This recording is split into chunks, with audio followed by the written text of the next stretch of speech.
أعوذ بالله من الشيطان الرجيم بسم الله الرحمن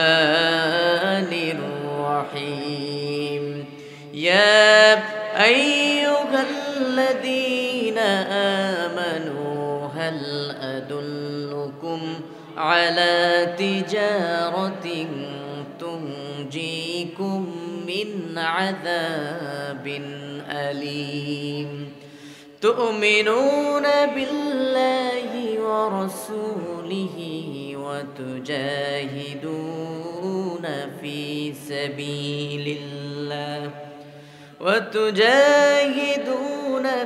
سبيل الله بأموالكم وأنفسكم ذلكم خير لكم إن كنتم تعلمون إن الله وملائكته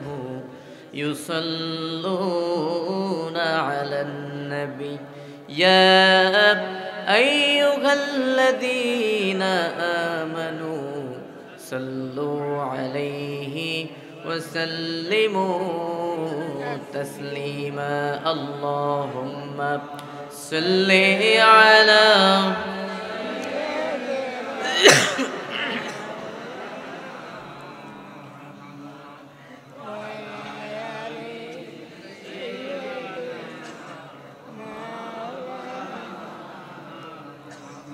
হাজার ব্যথা বেদনার পরে ফিরে আসনি তুমি আপন ঘরে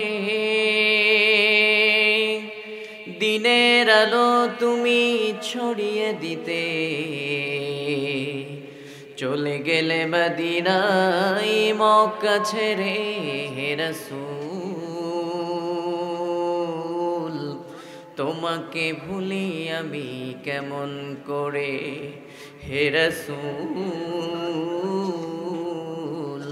তোমাকে ভুলি আমি কেমন করে আল্লাহুম্মা সাল্লি আলা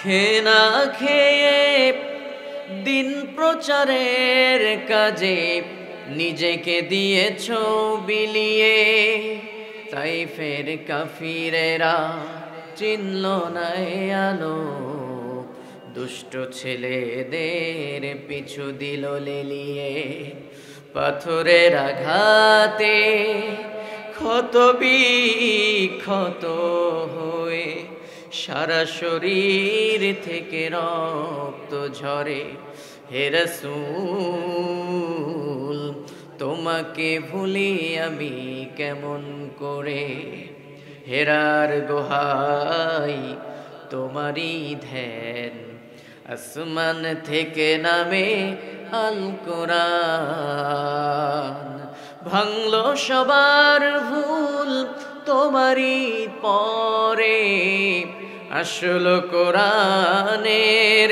ছায়া তলে খালিদ ওমর আলী আবু বকর ইসলামী ঝান্ডা নিল যে তুলে আল আমিন তুমি ছিলে চিরদিন সকল মানুষের তরে হে রাসূল তোমাকে ভুলি আমি কেমন করে হাজার ব্যথা বেদনার পরে ফিরে আসনি তুমি আপন ঘরে দিনের আলো তুমি ছড়িয়ে দিতে চলে গেলে মদিনায় মক্কা ছেড়ে হে রাসূল তোমাকে ভুলি আমি কেমন করে বলেন আল্লাহু আকবার আরো জোরে বলেন আল্লাহু আকবার এই মাইকের অপারেটর যাই কই বারবার মুআজ্জাজ মোহতারাম সম্মানিত সভাপতি বসন্তপুর বাইতুল আমান জামে মসজিদের সভাপতি, মসজিদ কমিটি ও বিশিষ্ট শিল্পপতি জনাব আলহাজ জয়নাল আবেদিন আতালাল্লাহু উমরাহু ওয়া বারাকাল্লাহু ফি হায়াতিহি, আমরা সবাই বলছি আমিন। সভাপতি সাহেবের উপরে কি কোনো রাগ আছে আপনাদের? কোনো ক্ষোভ আছে নাকি? আপনি নাকি সভাপতি নাকি? আচ্ছা আচ্ছা, সিনিয়র, মাশাআল্লাহ। আল্লাহ এনাকেও ইসলামের জন্য কবুল করুন, বলেন আমিন। আল্লাহ কারোর জন্য যদি আপনি দোয়া করেন তাহলে কি লস হয়ে যায়? লস হয়? একটা হাদিস শুনেন, আল্লাহর হাবিব সাল্লাল্লাহু আলাইহি ওয়াসাল্লাম বলেছেন, যখন কোনো বান্দা অন্য একজন বান্দার জন্য আল্লাহর কাছে দোয়া করে, আল্লাহ তুমি এই মানুষটাকে মাফ করে দাও, আল্লাহর ফেরেশতারা তার জন্য দোয়া করে, আল্লাহ তাকে তুমি আগে মাফ করে দাও। আরো আসতে বলেন সুবহানাল্লাহ। যখন দোয়া করা হয়, আল্লাহ তুমি এই মানুষটাকে সুস্থ করে দাও, আল্লাহর রহমতের ফেরেশতারা দোয়া করে, আল্লাহ যেই লোকটা দোয়া করলো তাকে আল্লাহ তুমি আগে শেফায়ে আজেলা কামেলা দান করে দাও। সুবহানাল্লাহ। এজন্য কারোর জন্য দোয়া করার ক্ষেত্রে কৃপণতা করলে চলবে? এজন্য সবাই প্রাণ খুলে বলেন আমিন। এতক্ষণ আপনাদের সামনে আমন্ত্রিত ওলামায়ে কেরাম আলোচনা করে আপনাদেরকে খুশি করেছেন, ধন্য করেছেন। বিশেষ করে আমার আগে আপনাদের সামনে কথা বলেছেন ফরিদগঞ্জ মজিদিয়া কামিল মাদ্রাসার উপাধ্যক্ষ আলহাজ হযরত মাওলানা এইচ.এম. আনোয়ার হোসেন মোল্লা সহ মঞ্চে বসা সুধীজন, জ্ঞানীজন, সামনে বসা বিশেষ করে আল্লাহর দ্বীনকে যুগে যুগে প্রতিষ্ঠার জন্য সব থেকে বেশি অগ্রণী ভূমিকা যারা পালন করেছে, প্রাণ প্রিয় যুবক এবং তরুণ ভাইয়েরা, স্কুল, কলেজ, ইউনিভার্সিটি এবং মাদ্রাসা পড়ুয়া মেধাবী ছাত্র ভাইয়েরা, পর্দার আড়াল থেকে শুনছেন, সম্মানিতা শ্রদ্ধায়া মা এবং বোনেরা, আপনারা সবাই কেমন আছেন? আমাদেরকে ভালো রেখেছেন কে? আল্লাহ যে আমাদেরকে ভালো রাখলেন, সুস্থ রাখলেন, এজন্য আমরা খুশি নাকি অখুশি? কম নাকি বেশি? তাহলে চিৎকার দিয়ে বলেন আল্লাহু আকবার। আমরা আল্লাহ তাআলার দরবারে এজন্যই শুকরিয়া আদায় করব, যিনি একান্ত মেহেরবানি করে আজ আমাদেরকে মহাগ্রন্থ আল কোরআন থেকে কিছু কথা বলার এবং শোনার জন্য এই মহতী আয়োজনে এসে বসার তৌফিক দান করেছেন। তিনি ইচ্ছা করলে কোনো সিনেমা হলের দর্শক আমাদেরকে বানাতে পারতেন।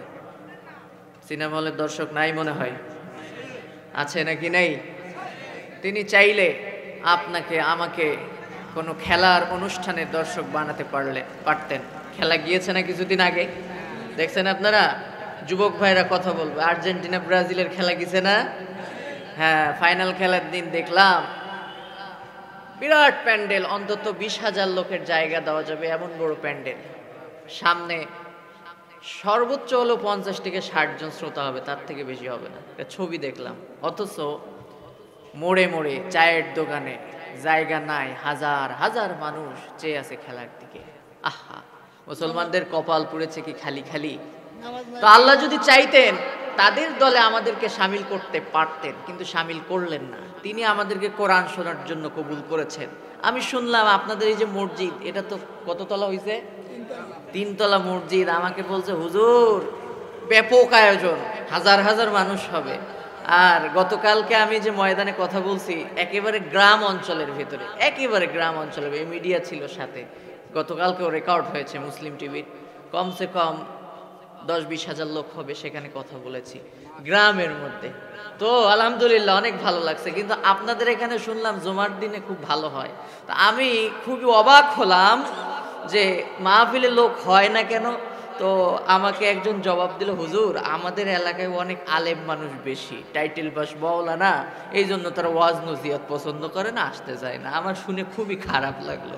আল্লাহ রাসূলের ওই হাদিস মনে পড়লো, ইউশিকু আইয়াতি আলান নাসি জামান। সর্বশেষ আল্লাহর হাবিব সাল্লাল্লাহু আলাইহি ওয়াসাল্লাম বলেছেন, উলামাউহুম শাররু মান তাহতা আদিমিস সামা। তাখরুজুল ফিতনাতু ওয়া ফীহিম তাউদ। ওই সমাজের আলেম ওলামারা যারা হবে, যারা জ্ঞানী হবে, তারাই আসমান এবং জমিনের নিচে, রাগ করেন না, আল্লাহর হাবিব সাল্লাল্লাহু আলাইহি ওয়াসাল্লাম বলছেন আসমান জমিনের নিচে তারাই সবথেকে নিকৃষ্ট হবে, আল্লাহর হাবিব ঘোষণা দিয়েছেন। এবং যত ফিতনা ফাসাদ তাদের থেকেই বের হবে। আমি খুবই কষ্ট পেয়েছি যে এত বড় মসজিদ, হাজার হাজার মানুষ হয়, কিন্তু মাহফিলের ময়দানে এত লোক কম, খুবই আফসোস। আরো দেখলাম এই যে বাজারে যে লোকগুলো দাঁড়ায় আছে, এই লোকগুলো যদি প্যান্ডেলের মধ্যে আসতো, আমার মনে হয় প্যান্ডেলে জায়গা দেওয়া যেত না, ঠিক না? যাই হোক, আমি এ বিষয়ের কথা বলতে চাই না।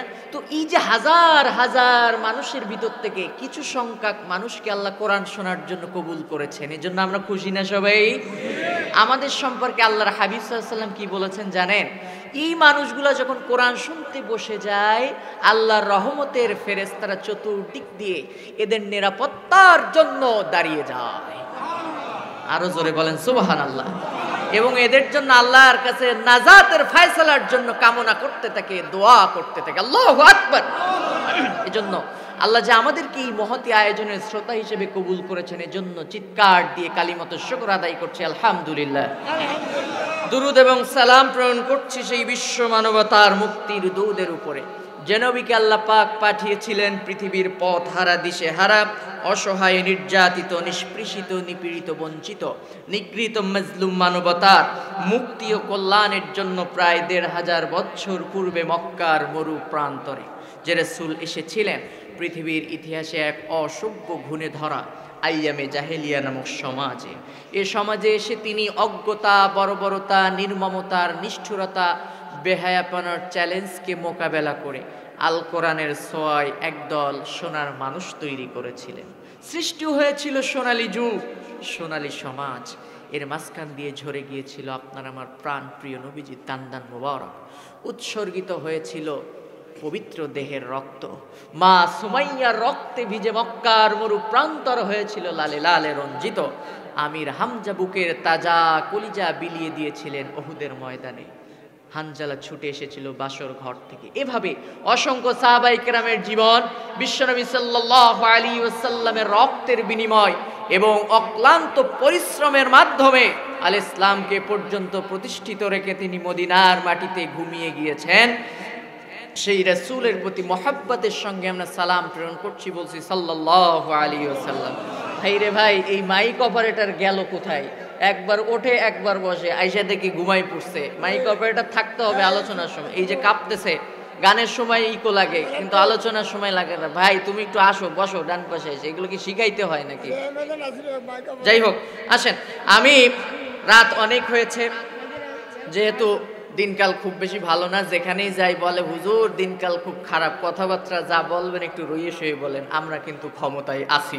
যাই হোক, আমি খুব বেশি রাত করব না, দেরি করব না, আপনাদেরকে ডিস্টার্ব করব না। খুব অল্প সময়ে কোরআন এবং হাদিস থেকে, আচ্ছা মাইক অপারেটর কই, একটু ডাকেন তো তাকে। এই যে ইকোই কথা আপ ডাউন করতেছে, খুব প্রবলেম হচ্ছে। যাই হোক, আজকে আমি আপনাদের সামনে খুবই সংক্ষেপে কোরআন এবং হাদিস থেকে কিছু কথা বলতে চাই। আপনারা আমার সঙ্গে থাকবেন তো ইনশাআল্লাহ? আমাদের এই যে পরিশ্রম, আমাদের এই যে এত কষ্ট, আমরা নামাজ পড়ি, রোজা রাখি, হজ করি, জাকাত দেই, ওয়াজ নসিহত শুনি, রাত জাগি, তাহাজ্জুদ পড়ি, এর বিনিময়ে আমরা একটা জিনিস চাই। সেই জিনিস আর সেই ঠিকানাটার নাম কি বলেন তো? জান্নাত। সেই ঠিকানার নাম কি? কথা বলেন না কেন? সেই ঠিকানার নাম কি? সারা জীবন নামাজ পড়লেন, নামাজ পড়তে পড়তে কপালে দাগ হয়ে গিয়েছে আপনার, দাড়ি রাখছেন, টুপি মাথায় দিয়েছেন, পাঞ্জাবি গায়ে দিয়েছেন, কোনো সুন্নতির কমতি আপনার ভেতরে নেই, সব করলেন সারা জীবন, কিন্তু মৃত্যুর সময় কালেমা নসিব হলো না, আপনার জন্য জাহান্নামের ফায়সালা হয়ে গেল। আপনার এই আমল কি কোনো কাজে আসবে? কথা বলেন না কেন? আসবে? সবাই জান্নাত পেতে চাই আমরা, নাকি কেউ জাহান্নাম পাইতে চান? একজন বলেন হুজুর আমি জাহান্নাম পাইতে চাই। কে আছেন? হাত তোলেন দেখি। সবাই সবাই শুনছেন তো ইনশাআল্লাহ? শুনছেন তো ইনশাআল্লাহ? আমরা সবাই জান্নাত পেতে চাই। যারা আওয়ামী লীগ করে তারাও জান্নাত পাইতে চাই। মাননীয় প্রধানমন্ত্রী শেখ হাসিনা কত কিছু করতেছে, মডেল মসজিদ করতেছে, বঙ্গবন্ধু শেখ মুজিবুর রহমান ইসলামিক ফাউন্ডেশন করছে, আরো কত উন্নয়নমূলক কাজ করতেছে, জনসেবামূলক কাজ করতেছে, আলহামদুলিল্লাহ ভালো, পদ্মা সেতু করে দিয়েছে, খুবই সুন্দর। তারা বলে আমরা এত ভালো কাজ করছি, আমরা কিন্তু জান্নাতে যাবো ইনশাআল্লাহ। আমরাও দোয়া করি আল্লাহ আপনাদেরকেও জান্নাত দান করুক। তাদের দাবি তারা জান্নাতে যাবে, আলহামদুলিল্লাহ। যারা বিএনপি করে তারা বলে আমরা সংসদে বিসমিল্লাহ লাগাইছি, আল্লাহর প্রতি আস্থা বিশ্বাস, আমরা এটা প্রথমেই সংসদে উত্থাপন করেছি, তারা বলে আমরাও জান্নাতে যাইতে চাই। যারা চরমুনা করে তারা বলে আমরা পীর মুরিদি করি, মানুষদেরকে নামাজের দিকে ডাকি, দাড়ির কথা বলি, টুপির কথা বলি, সুন্নাতের দিকে আহ্বান করি, ভালো ভালো কথা বলি, আমরাও জান্নাতে যাইতে চাই। যারা তাবলিগ জামাত করে তারা বলে পকেটের পয়সা খরচ করে মাইলের পর মাইল আমরা ঘুরে বেড়াই, মসজিদে মসজিদে যাই, এত কষ্ট তো আর এমনি করি না, স্বার্থ একটা আছে, সে স্বার্থের নাম কি? জোরে বলেন না কেন? সে স্বার্থের নাম কি? জামাত ইসলাম যারা করে তারা বলে হুজুর এত মায়ের বেতন খাই, জেল জরিমানা কত কি, আমরা নির্যাতন সহ্য করি, আমরা ইসলামের নামে রাজনীতি করি, আমরাও তো ফ্রি করি না, আমাদেরও একটা স্বার্থ আছে, সে স্বার্থের নাম কি? তার মানে পৃথিবীতে স্বার্থ ছাড়া কি মানুষ আছে? কথা বলেন না কেন? মানুষ আছে। আমারও একটা স্বার্থ আছে, আপনারও একটা স্বার্থ আছে, সেটা ভালো হোক কিংবা খারাপ হোক, আমাদের আশা করি ভালো স্বার্থ। সেই স্বার্থটার নাম কি আর একবার বলেন? এখন এই জান্নাতটা কোথায়? আমার অবাক লাগে যারা বলে আমাদের দেশে এক শ্রেণীর পীর মুরিদ আছে, পানির তলে বাতি জ্বলে, ঝড় বাতাসেও নেবে না, খাজা বাবার মুরিদ হইলে নামাজ কালাম লাগে না রে বাবা। নাউজুবিল্লাহ পড়বেন না? আমি তাদের কাছে বললাম ভাই তো তোমরা জান্নাতে যাবা না? বলে নামাজ কালাম পড়ার দরকার নেই, আমরাও জান্নাতে যাব। দয়াল বাবার মুরিদ আমি, বড় গুনাহগার, দয়াল যদি দয়া করে তাতে হব পার। এই সমস্ত আকা আমার কুকাম করে, উল্টাপাল্টা কথা কয়, আর এরাও বলে আমরাও জান্নাতের চৌটা আসমানে বৈঠা বসে আছি। কথা ঠিক না ভাই? ঠিক। সবাই জান্নাতে যাইতে চায়, তা জান্নাতের মালিক কে বলেন তো? কথা কয় না। জান্নাতের মালিক কে? জান্নাতের মালিক কি আপনি? জান্নাতের মালিক কি আমি? কোন পীর সাহেব কি জান্নাতের মালিক? চরমুনায়ের পীর সাহেব জান্নাতে দেওয়ার ক্ষমতা রাখে? জামাত ইসলামের আমির সাহেব জান্নাতে নিতে পারবে? বঙ্গবন্ধু শেখ মুজিবুর রহমান জান্নাতে নেওয়ার ক্ষমতা রাখে? জিয়াউর রহমান কি নিতে পারবে? চাচা এরশাদ নিয়ে যাইতে পারবে মনে হয় নাকি? কারোর ক্ষমতা আছে? জান্নাতের মালিক কে? জান্নাতের মালিক যদি আল্লাহ হয় তাহলে জান্নাত কোথায়, জান্নাত কেমনে পাবেন, জান্নাত আপনাকে কেমনে দিবে, এ ফয়সালাও দিবে কে? কথা বলতে হবে কে? আমি আজকে আপনাদেরকে বলতে চাই জান্নাতটা আসলে কোথায়, জান্নাত আসলে কারা চায়, কারা পাবে, এই ঘোষণা আল্লাহ দিয়েছে। আমি বলবো, আমি শুধু আপনাদের সামনে আল্লাহ যেটা শিখাই দিয়েছেন, কোরআনে যেটা বলেছেন সেটাই আপনাদের সামনে আমি আজকে প্রচার করব, বলে দেবো যে আসলে জান্নাতের ঠিকানাটা কোথায়। জান্নাত নিয়ে আজকে ইনশাল্লাহ বাড়ি যাব ইনশাল্লাহ। রাজি আছেন সবাই? তার আগে উঠে দৌড় দেবেন, কে কে হাত তুলেন দেখি। কি দৌড় দিবেন? যে হাত তুললেন, চাচাজি ঘুমাচ্ছেন মনে হয়, থাকবেন থাকবেন। আচ্ছা, আল্লাহ কবুল করুন, মাশাআল্লাহ। শোনেন, আমি আবার অমন আলোচক না যে আপনারা সামনে বসে ঘুমাবেন আর আমি আলোচনা করব, শেষে কাউকে আর পাবো না। ওই এক হুজুরের নাকি খুব অভ্যাস ছিল, বড় এক আলেমের কাছে আমি শুনছিলাম যে চোখ বন্ধ করে আলোচনা করে। তো হুজুর চোখ বন্ধ করে আলোচনা করছে, 1 ঘন্টা 2 ঘন্টা হয়ে গেছে, সামনে থেকে কোনো সাড়া শব্দ আসে না। চোখ খুইলা দেখে 12টা বেজে গেছে, মঞ্চের সামনে পুরা প্যান্ডেল ফাঁকা, স্টেজেও কেউ নাই। সর্বনাশ! এ এলাকার মানুষ একটাও ভালো না, মেহমানদারি বোঝে না, আতিথেয়তা বোঝে না, আলেমদেরকে সম্মান করতে বোঝে না, সবগুলো মুনাফিক, একটাও মুসলমান না, সব বেঈমান, একটাও মুসলমান হইতে পারে না। হুজুরের মেজাজ খারাপ, দেখে মঞ্চের কোনায় একজন জিমাচ্ছে আর ঘুমাচ্ছে, ওই মাইকওয়ালার মতো। তো বলতেছে, বাবা তুমি কে? এই এলাকার সব মানুষকে চিনে ফেললাম, একটাও ইমানদার না, সবগুলো বেঈমান, কারণ এরা আলেমদেরকে সম্মান করতে বোঝে না। আমার মেজাজ খারাপ, তো তুমি আমার মনে হয় খুবই ইমানদার মানুষ, মুমিন বান্দা। বলছে, হুজুর আমি ইমানদার না বেঈমান এটা তো বলতে পারবো না, আমি হলাম মাইকওয়ালা, আপনিও ছাড়তেছেন না, আমিও বাড়ি যাইতে পারতেছি না। এই এমন আলোচনা হবে না যে আপনারা সামনে বসে শুধু ঘুমাবেন আর আমি আলোচনা করতে থাকবো, এমন আলোচনা হবে না। আপনারা যতক্ষণ আছেন আমিও আছি, তবে একটা লোক উঠে ডিস্টার্ব করা যাবে না। জান্নাতের ঠিকানা আজকে বলে দেবো ইনশাআল্লাহ, কোরআন থেকে শুনবেন তো? থাকবেন না? কারা কারা হাত তোলেন দেখি। আলহামদুলিল্লাহ, সবার কনসেন্ট্রেশন ঠিক আছে, আলহামদুলিল্লাহ। এবার দেখতে চাই কারা কারা শেষ পর্যন্ত আমার সঙ্গে থাকবেন ইনশাআল্লাহ। লিল্লাহি তাকবীর, লিল্লাহি তাকবীর। আপনারা যে স্লোগান দিচ্ছেন, আপনারা বলেন আমরা ইসলাম প্রতিষ্ঠা করতে চাই, দিনকে বিজয়ী করব, আমার নেতার চরিত্র ফুলের মতো পবিত্র, কত স্লোগান দেয়, আর মাহফিলের ময়দানে আসলে আমাদের ব্যাটারি লো হয়ে যায়। ঠিক না বে ঠিক? শরীরের সর্বনিম্ন শক্তি দিয়ে বলেন আল্লাহু আকবার। চাচাজি, এই যদি সর্বনিম্ন হয়, সর্বোচ্চ আছে নাকি নাই আপনার বিচার? আছে না? এর থেকে বেশি সাউন্ড আছে না? আচ্ছা, যদি থাকে তাহলে শরীরের সমস্ত শক্তিকে একত্রিত করে আল্লাহর নামের তাকবীর ধ্বনি দেন, বলেন আল্লাহু আকবার। মাশাআল্লাহ। এই দুইটা জিনিস আমি শুনলাম, প্রথমটা নিচু আর উপরেরটা বড়। এই যে সভাপতি সাহেব, ওনাকে বিচারক হিসাবে বসালাম, যতক্ষণ পরেরটা থাকবে আলোচনা চলবে, আর যখনই নিজেরটাই চলে যাবে আলোচনা বন্ধ হবে। আপনারাই বিচার করবেন যে উপরেরটা থাকবে না নিচেরটা থাকবে। উপরেরটা থাকবে তো ইনশাআল্লাহ। যেটা ঠিক সেটা ঠিক বলতে হবে, যেটা বেঠিক সেটা বেঠিক বলতে হবে। কারণ আমরা ভয় করি কাকে? জোরে বলেন না কাকে? মুমিন বান্দা আল্লাহ ছাড়া কাউকে ভয় করে? ভয় করে বাবা? যাদের হৃদয়ে আছে আল্লাহর ভয়, তারা কবু পথ ভুলে যায় না।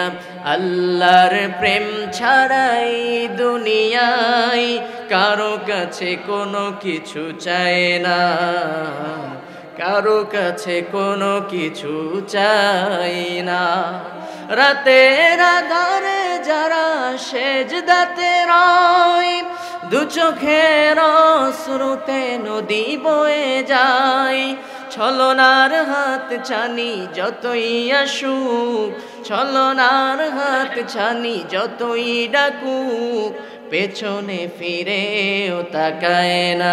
যাদের হৃদয়ে আছে আল্লাহর ভয়, তারা কবু পথ ভুলে যায় না।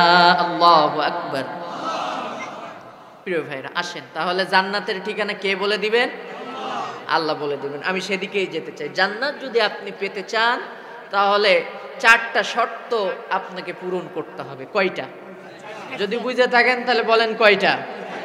নাম্বার 1, আমি চিন্তা ভাবনা করে দেখেছি 4টা শর্ত যদি কেউ পূরণ করতে পারে, সর্বপ্রথম একটা শর্ত পূরণ করে আপনাকে ইমানদার হতে হবে। ইমানদার হওয়ার পরে আল্লাহ তাআলা আপনাকে বলে দিবেন যে আপনি জান্নাতে যাবেন নাকি জাহান্নামে যাবেন। ইমানদার হইলেই সে জান্নাতে যাবে না, আজকে সেটাই বুঝাবো ইনশাআল্লাহ।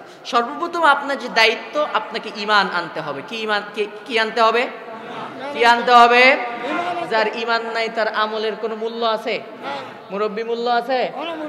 ঈমান আনতে হবে কার উপরে?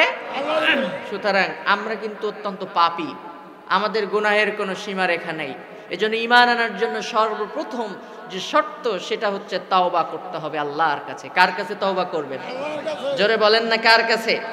আল্লাহ তাআলা বলছেন, ইয়া আইয়ুহাল্লাযীনা আমানু তুবু ইলাল্লাহি তাওবাতান নাসুহা। আল্লাহু আকবার। আল্লাহ বলছেন, ঈমানদারেরা, তুবু, তোমরা তওবা করো, ইলাল্লাহি তাওবাতান নাসুহা।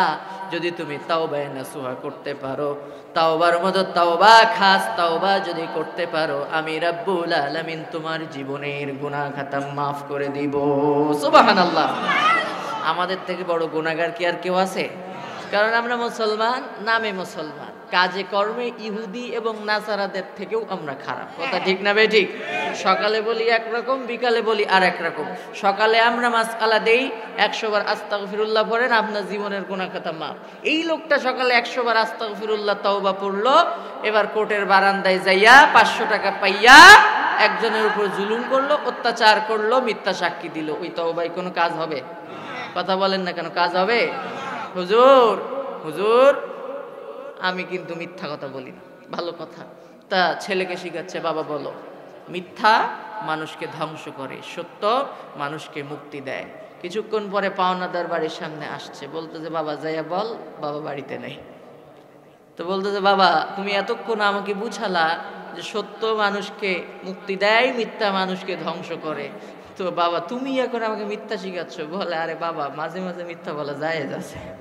বলেন কত বড় মুনাফিকের বাচ্চা। এবার সন্তান সামনে যেয়ে বলতেছে, আমার বাবা বলছে আমার বাবা বাড়িতে নেই নাকি। মুসলমান নাই মনে হয় কুমিল্লাতে? আছে আছে আছে। মুখে বলে একরকম, কিন্তু কাজে কর্মে দুই রকম, অন্যরকম। দো দিল বান্দা কালমা চোর, না পাই শ্মশান না পাই গোর। দো দিল বান্দা কালমা চোর, না পাই শ্মশান না পাই গোর। দিল থাকিতে আয়ের পথে ছাইড়া দে ভণ্ডামি, ভণ্ডামি ভণ্ডামি ভণ্ডামি, ছাইড়া দে ভণ্ডামি। নামাজ রোজা করে না ইবলিশ শয়তানের নানা, ধর্মের একখান খুঁটি ধইরা কয়দিন করবি হয়রানি, হয়রানি হয়রানি হয়রানি, ছাইড়া দে ভণ্ডামি। ঠিক কিনা বলেন? এজন্য তওবা করতে হবে কার কাছে? তওবার মতো তওবা যদি আপনি করেন তাহলে আপনাকে মাফ করে দিবে কে? এই তওবার গুরুত্ব কত বেশি সেটাই আপনাদেরকে বোঝাতে যাচ্ছি। যদি আপনি তওবা করে ফিরে আসেন, রাসূল করিম সাল্লাল্লাহু আলাইহি ওয়াসাল্লাম বলেছেন, কুল্লু আদম খাত্তাউ ওয়া খায়রুল খাত্তাইনা ওয়াত তাওয়াবিন। আল্লাহর হাবিব সাল্লাল্লাহু আলাইহি ওয়াসাল্লাম বলেছেন, হাদিস শরীফে এসেছে,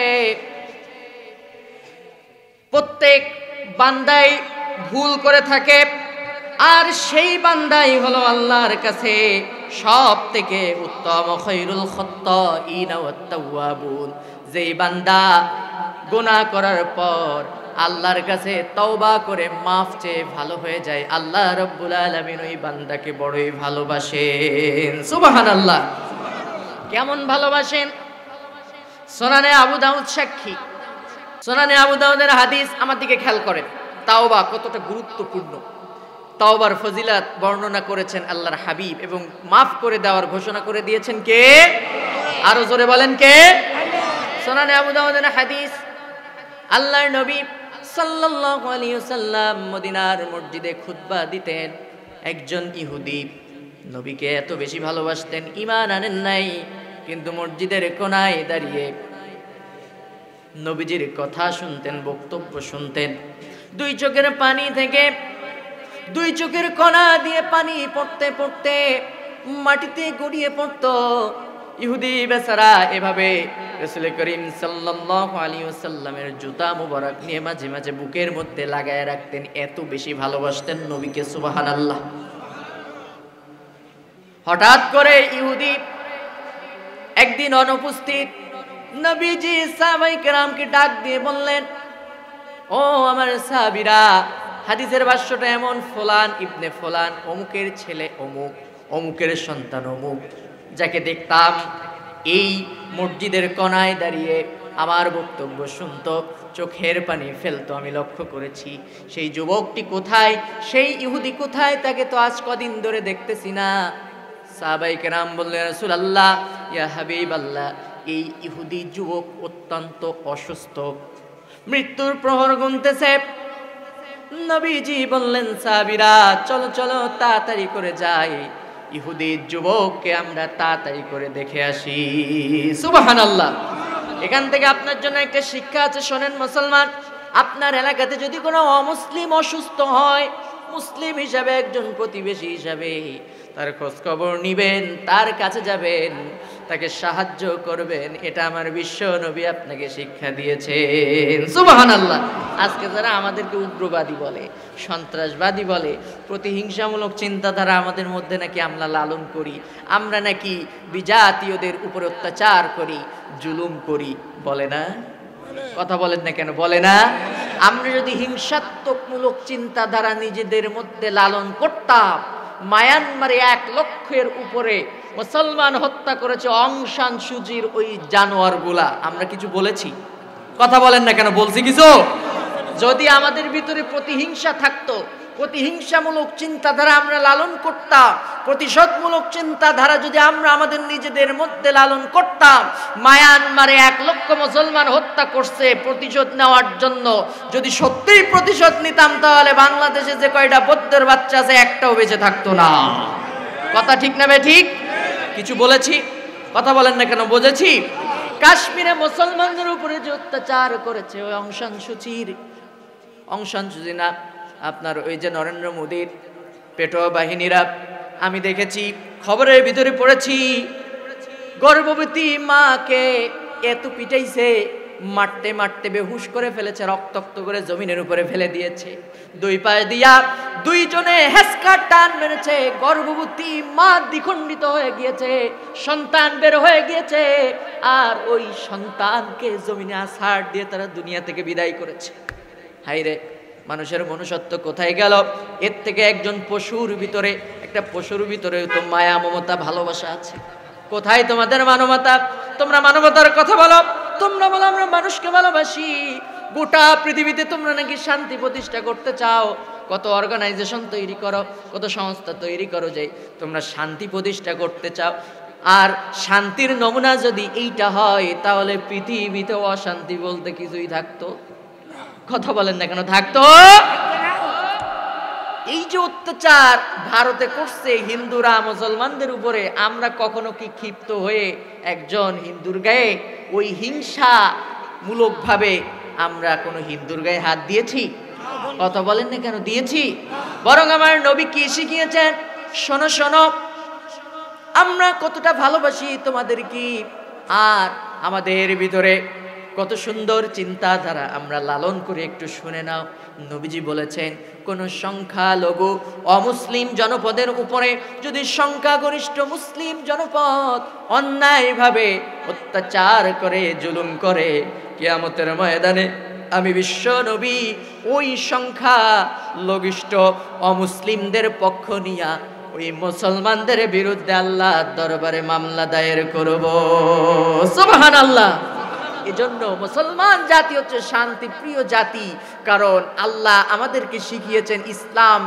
ইসলাম মানেই হচ্ছে শান্তি। ইসলাম যদি আপনি প্রতিষ্ঠা করতে পারেন, শান্তি দান করবেন কে? আল্লাহ বলছেন, ফালা খাউফুন আলাইহিম, কোনো চিন্তা নাই, ওয়ালা হুম ইয়াহজানুন, কোনো ভয় নাই, কোনো চিন্তা নাই। শান্তি দেওয়ার মালিক কে? আল্লাহ তাআলা মালিক। এজন্য কোনো অমুসলিম যদি অসুস্থ হয়, বিপদে পড়ে, তার সাহায্য করতে বলেছেন কে? আরো জোরে বলেন কে?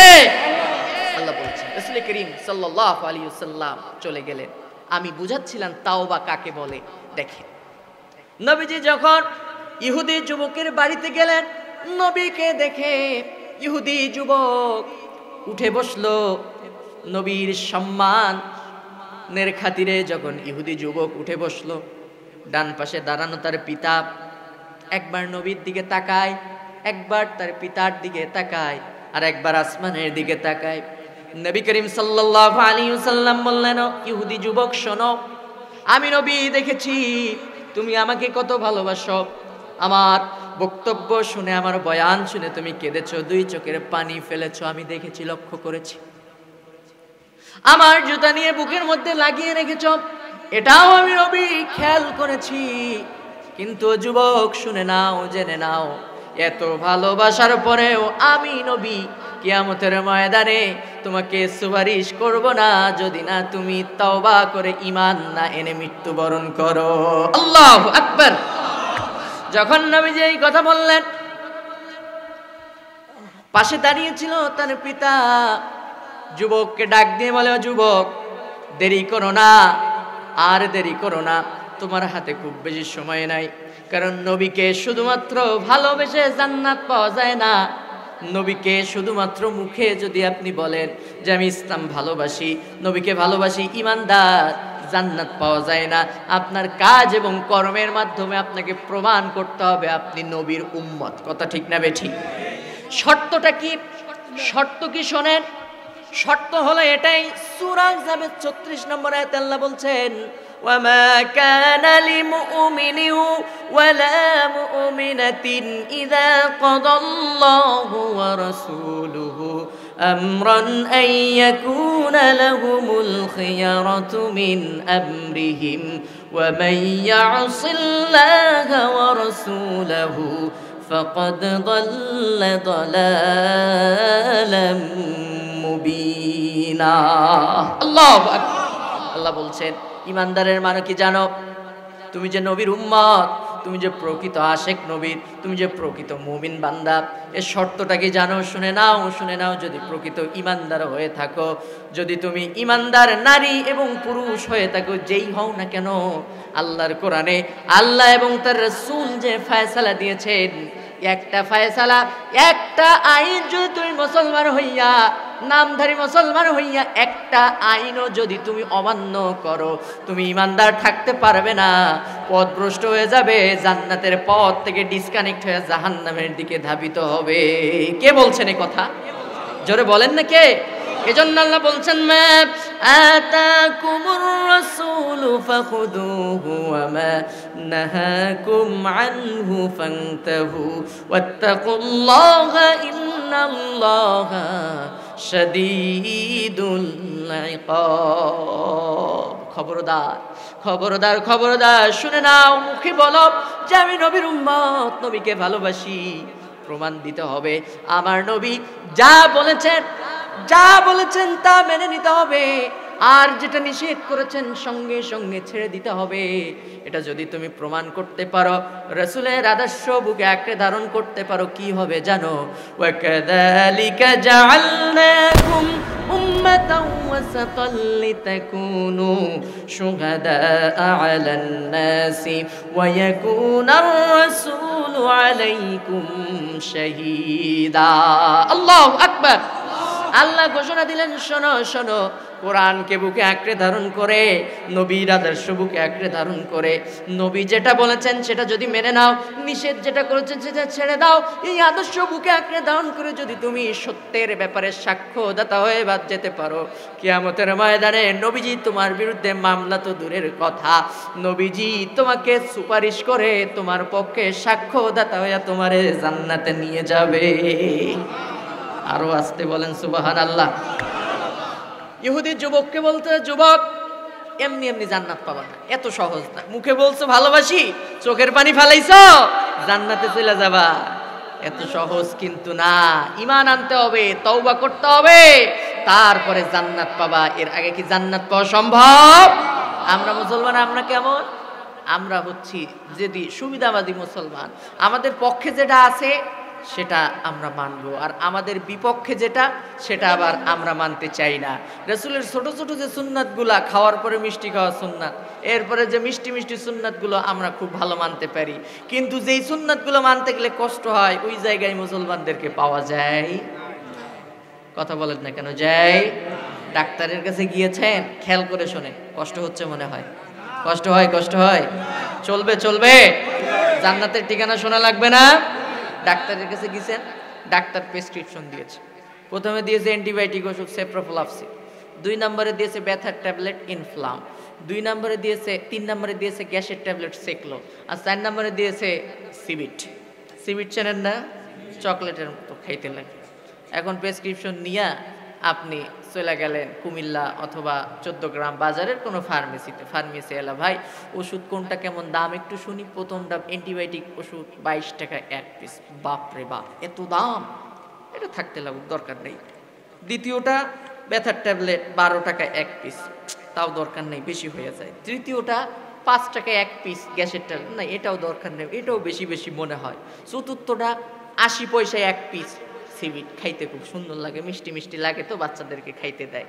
হ্যাঁ দোকানদার ভাই, এই সিবিট খুব ভালো, দেন 100 পিস পাইকারি দরে, মাশাআল্লাহ, দিনে 8টা 10টা করে খাবো, সকালে 10টা, দুপুরে 10টা, রাতে 10টা। রোগ ভালো হবে?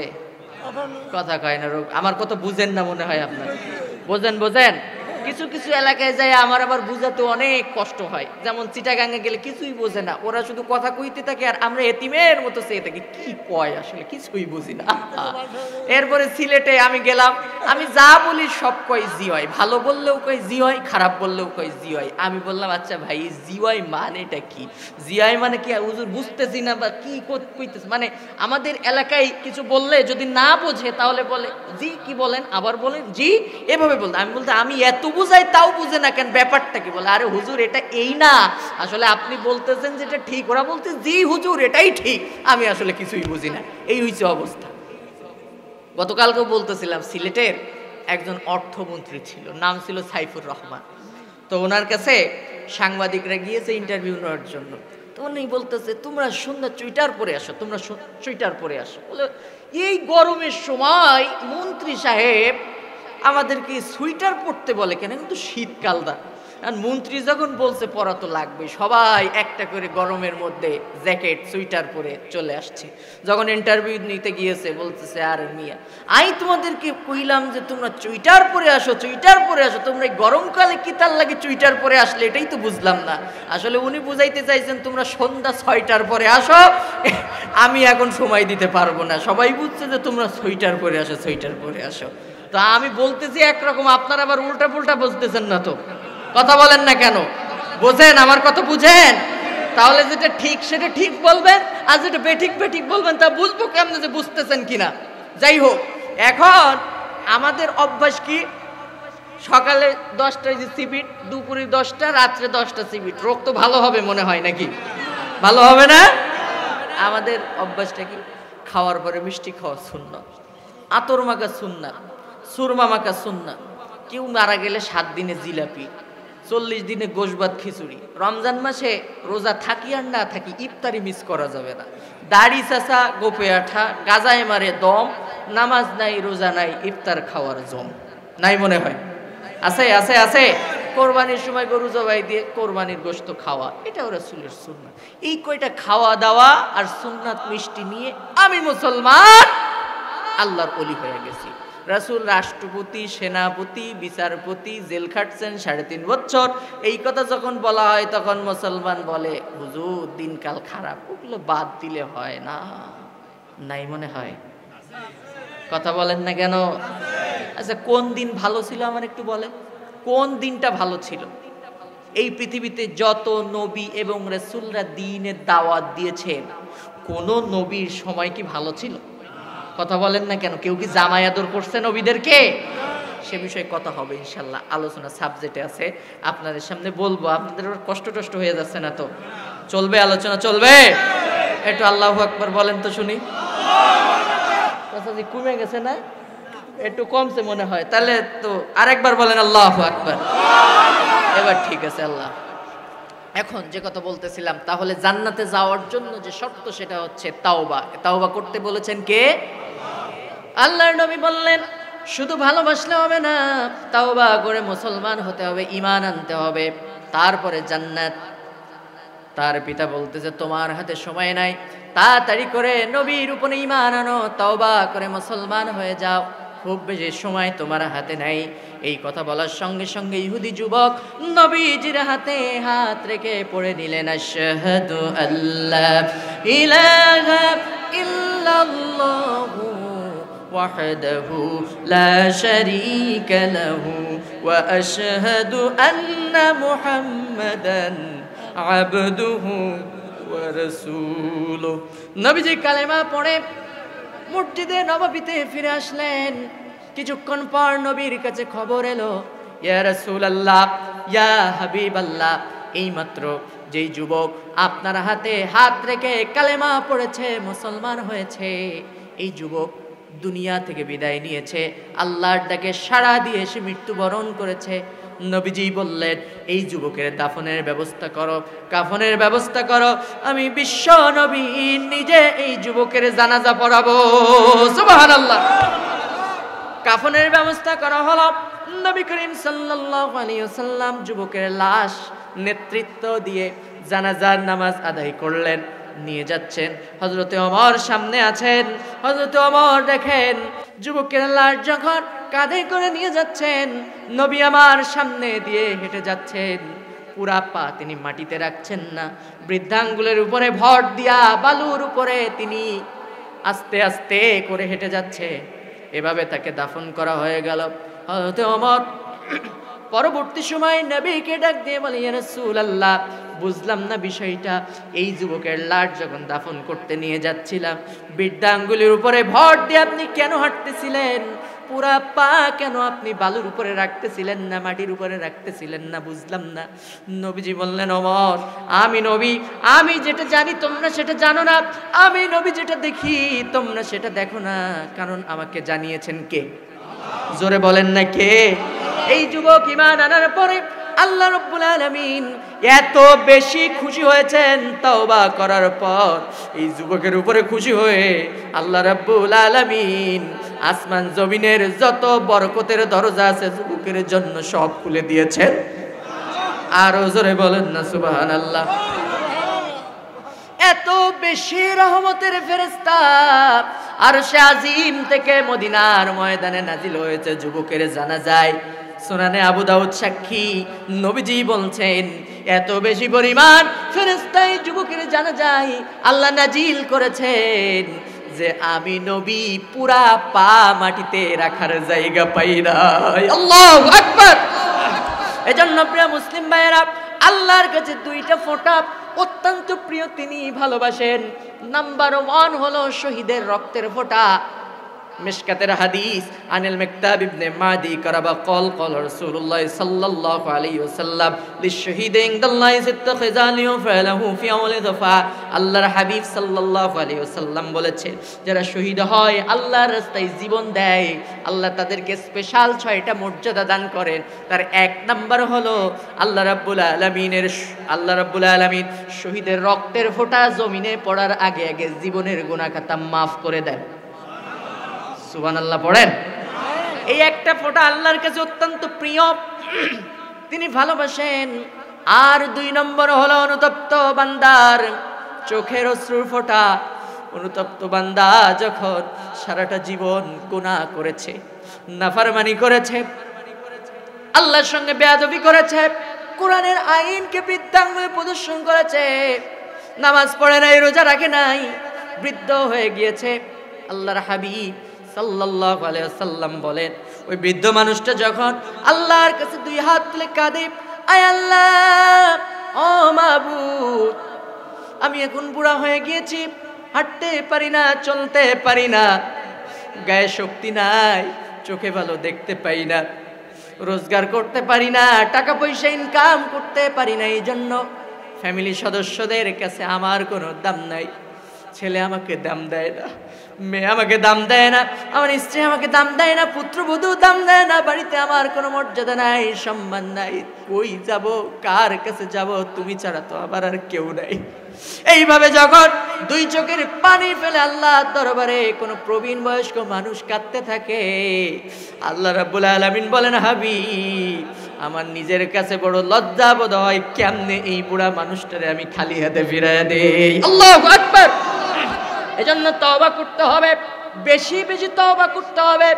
সব সময় পড়বেন, বলেন আস্তাগফিরুল্লাহ আল্লাযী লা ইলাহা ইল্লা হুয়াল হাইয়ুল কাইয়্যুম, আস্তাগফিরুল্লাহ আল্লাযী লা ইলাহা ইল্লা হুয়াল হাইয়ুল কাইয়্যুম। নবী করিম সাল্লাল্লাহু আলাইহি ওয়াসাল্লাম বলেছেন, যখন কোন মুমিন বান্দা, কোন গুনাহগার বান্দা যেই হোক না কেন, পাহাড় পরিমাণ গুনাহ নিয়ে যদি আল্লাহর দরবারে কাঁদে আর এই তওবা করে, ওই বান্দার গুনাহ যদি আকাশ পরিমাণ হয়, সাগরের ফানাতুল্য পরিমাণেও হয়, আল্লাহ রাব্বুল আলামিন ওই বান্দার গুনাহ খাতা মাফ করে দেন। সুবহানাল্লাহ। এজন্য তওবা করতে হবে কার কাছে?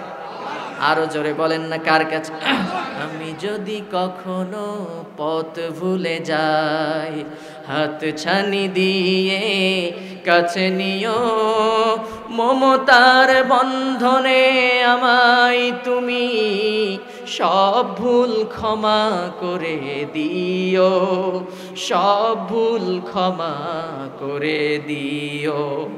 আমি যদি কখনো পথ ভুলে যাই, হাত ছানি দিয়ে কাছে নিও, মমতার বন্ধনে আমায় তুমি সব ভুল ক্ষমা করে দিও, সব ভুল ক্ষমা করে দিও। বলেন আমিন। তওবা করতে হবে কার কাছে? 1 নম্বর শর্ত, আপনি আল্লাহর কাছে তওবা করবেন, তওবা করে আল্লাহর রাস্তায় ফিরে আসবেন, তাহলে আপনাকে মাফ করে দিবেন কে? আরো জোরে বলেন না, কে? এবার আসেন, আমি বলতেছিলাম যে কথা, আল্লাহ আমাদেরকে বলে দিবে যে জান্নাত আসলে কোথায়, জান্নাতের ঠিকানা কোথায়, কেননা জান্নাতের মালিক কে? জোরে বলেন না, কে? এখন আপনারা কি শুনতে চান যে জান্নাতের ঠিকানা কোথায়? শুনতে চান? আল্লাহ বলছেন বান্দা ইয়া আইয়ুহাল্লাযীনা আমানু হাল আদুল্লুকুম আলা তিজারাতিন তুনজিকুম মিন আযাবিন আলীম। আল্লাহু আকবার।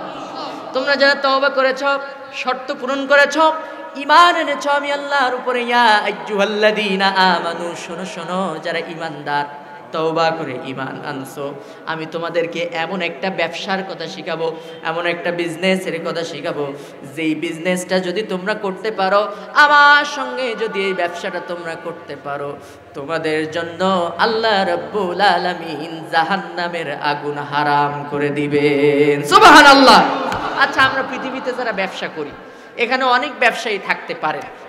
আপনাদের কাছে প্রশ্ন করি প্রিয় ভাই, বলেন তো এমন একজন ব্যবসায়ী যে আমি এমন একটা ব্যবসা করছি যেই ব্যবসায় কোনো লস জীবনে হয় না, শুধু লাভ করছি আর লাভ করছি, এমন কেউ বলতে পারবেন? কথা বলেন না কেন, বলতে পারবেন? শুধু লাভ কোনো ব্যবসায় হয় না, ব্যবসা যেখানে আছে সেখানে লাভও থাকতে পারে, ক্ষতিও থাকতে পারে, এটা হলো ব্যবসার সিস্টেম। কথা ঠিক না বেঠিক? কিন্তু আল্লাহ বলছেন বান্দা আমার সঙ্গে যদি একটা ব্যবসা তোমরা করো, একটা বিজনেস যদি করো, এই ব্যবসায় কোনো লাভ ক্ষতি নাই, শুধু লাভ লাভ লাভ এবং লাভ। সুবহানাল্লাহ পড়েন। আমরা মুসলমান, লাভ যেদিকে আছে আমরা কিন্তু সেদিকে খুব সুন্দর আছি, আমরা লসের দিকে কিন্তু খুব একটা যাইতে চাই না। বলে না হুজুর পাগল হইলে কি হয়, ও কম দিলে কিন্তু টের পায়, সাবধান। বলে না? কথা বলেন না কেন? কিয়ামতের ময়দানে নাকি এক ব্যবসায়ী ভাইকে আল্লাহর দরবারে হাজির করা হবে, বলা হবে ব্যবসায়ী ভাই তোমার সওয়াব আর গুনাহ এই দুটো তো সমান হয়ে গেছে, এখন তুমি যাবে কোথায়, জান্নাতে যাবে না জাহান্নামে যাবে? তা ব্যবসায়ী ভাই বলবে ফেরেশতারা আমি তো জানি না যে জান্নাত কি আর জাহান্নাম কি, এটা তো আমি জীবনেও চোখে দেখি নাই বা জানিও না, সারা জীবন ব্যবসা বাণিজ্য নিয়ে আমি ব্যস্ত ছিলাম, এটা কোন কোরআন হাদিস না, এটা রূপক গল্প আর কি। তো ব্যবসায়ী ভাই বলবে যে আমি তো চিনি না জান্নাত জাহান্নাম, তো যেদিকে গেলে আমার 2 পয়সা লাভ হয় ওই দিকে তুমি এবারে দাও। এজন্য মুসলমান লাভ যেখানে আছে আমরা সেখানে, কথা বলেন না কেন, সেখানে আছি। প্রিয় মুসলিম ভাই, এই জন্য আল্লাহ বলছেন বান্দা আমার সঙ্গে যদি ব্যবসাটা তোমরা করতে পারো, কোনো লস নেই, কোনো লস নাই, শুধু লাভ লাভ এবং লাভ। সুবহানাল্লাহ পড়বেন না? এখন সেই ব্যবসাটাকে আল্লাহর সঙ্গে করতে চান আপনারা? জাহান্নামের আগুন হারাম করতে চান? জান্নাতে যেতে চান ইনশাআল্লাহ? বলেন আমিন। এখন এই ব্যবসাটা না কইরে কে কে বাড়ি যাবেন একটু হাত তোলেন দেখি। সবাই করবেন তো ইনশাআল্লাহ? শোনার দরকার আছে না? একটা লোক উঠে ডিস্টার্ব করবেন না, লোকজন খুবই কম, আমি খুব সীমিত সময় আপনাদের কাছ থেকে চেয়ে নিচ্ছি। এই অল্প সময়ের ভিতরে আমি আপনাদের কাছে বুঝায় দেব যে আসলে কেমনে ব্যবসাটা করতে হয়। আল্লাহ আমাদেরকে সেটা শিখাই দিয়েছেন যে জাহান্নামের আগুন কেমনে, একটা আমল একটা ব্যবসা করলে হারাম হয় জাহান্নামের আগুন, জান্নাত ওয়াজিব হয়ে যায়। সুবহানাল্লাহ পড়বেন না?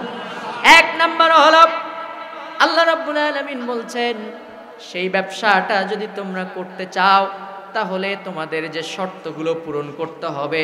আল্লাহ বলছেন তুমিনুনা বিল্লাহ, তোমরা ঈমান আনছো, শোনো শোনো আল্লাহর পরে যদি তোমরা ঈমান আনতে পারো, আল্লাহর প্রতি আস্থা বিশ্বাস যদি তোমরা অর্জন করতে পারো, তাহলে আমি রাব্বুল আলামিন তোমাদের জীবনের গুনাহ খাতা মাফ করে দিয়া জান্নাতের মেহমান হিসেবে কবুল করে নিব।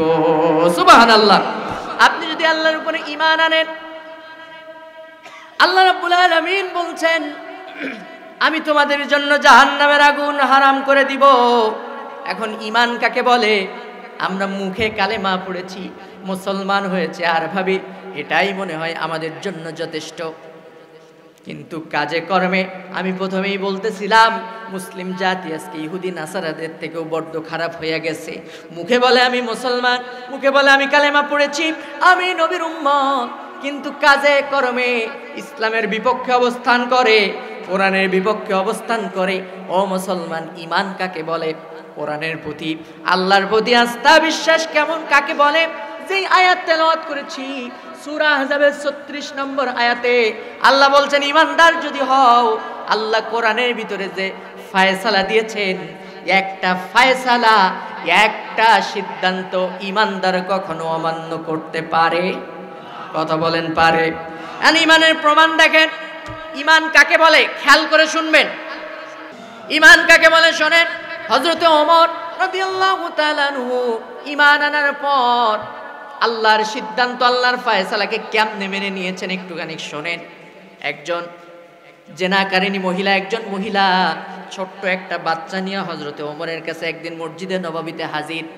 সন্তানটাকে দিয়ে বলতেছে, আমিরুল মুমিনিনের সন্তান আপনার, আপনি এর ফয়সালা কইরা দেন।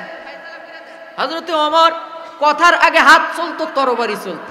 কি সর্বনাশ, আমি আমিরুল মুমিনিন, আমি খলিফাতুল মুসলিমিন, এত বড় কথা কও, তোমার সাহস তো কম না মিয়া? এই বাচ্চা আমার মানে?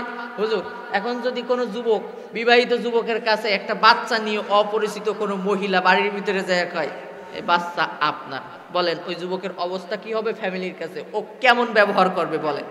আর আমিরুল মুমিনিন খলিফাতুল মুসলিমিন হযরত ওমর 12 লক্ষ বর্গ মাইলের প্রেসিডেন্ট, তার সামনে একজন মহিলা এসে বলতেছে এ বাচ্চা হচ্ছে আপনার, আপনি এর ফয়সালা করে দেন। হযরত ওমর রেগে গিয়েছেন, বলছে এই মিয়া, এই মহিলা, সাবধান হয়ে যাও, বাচ্চা আমার মানে?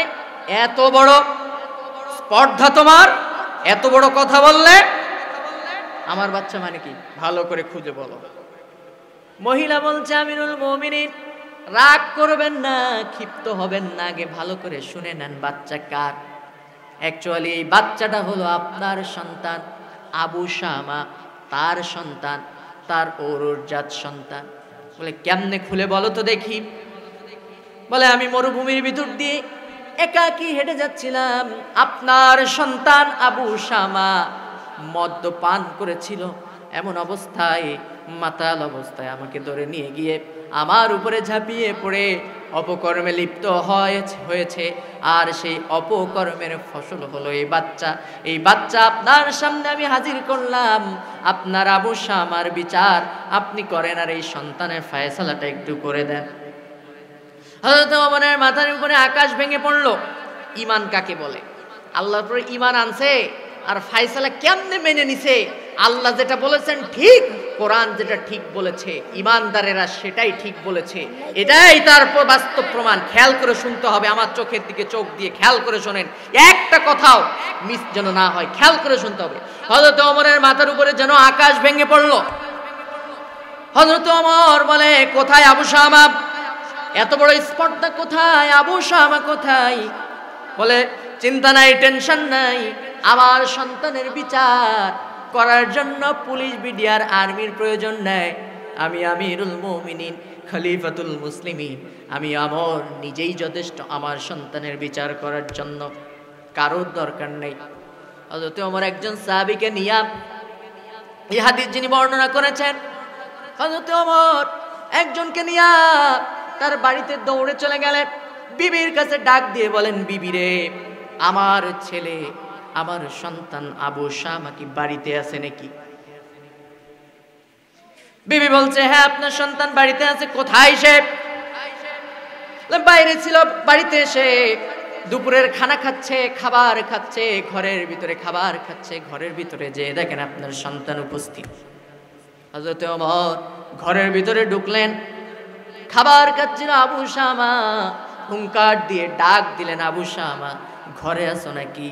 তুমি খাবার খাচ্ছ, খেয়ে নাও, আর মনে রাখো এই খাবার হয়তো তোমার জীবনের শেষ খাবার। আল্লাহু আকবার। ওমরের হুঙ্কারমূলক এই চিৎকার গর্জন শুনে আবু শামা খাবার তো খেতে পারল না, পানি পান করতেছিল। ওমরের আওয়াজ শুনে, ভয়ঙ্কর আওয়াজ শুনে আবু শামার হাত থেকে গিলাসটা থরথর করে কাঁপতে কাঁপতে মাটিতে পড়ে গেল।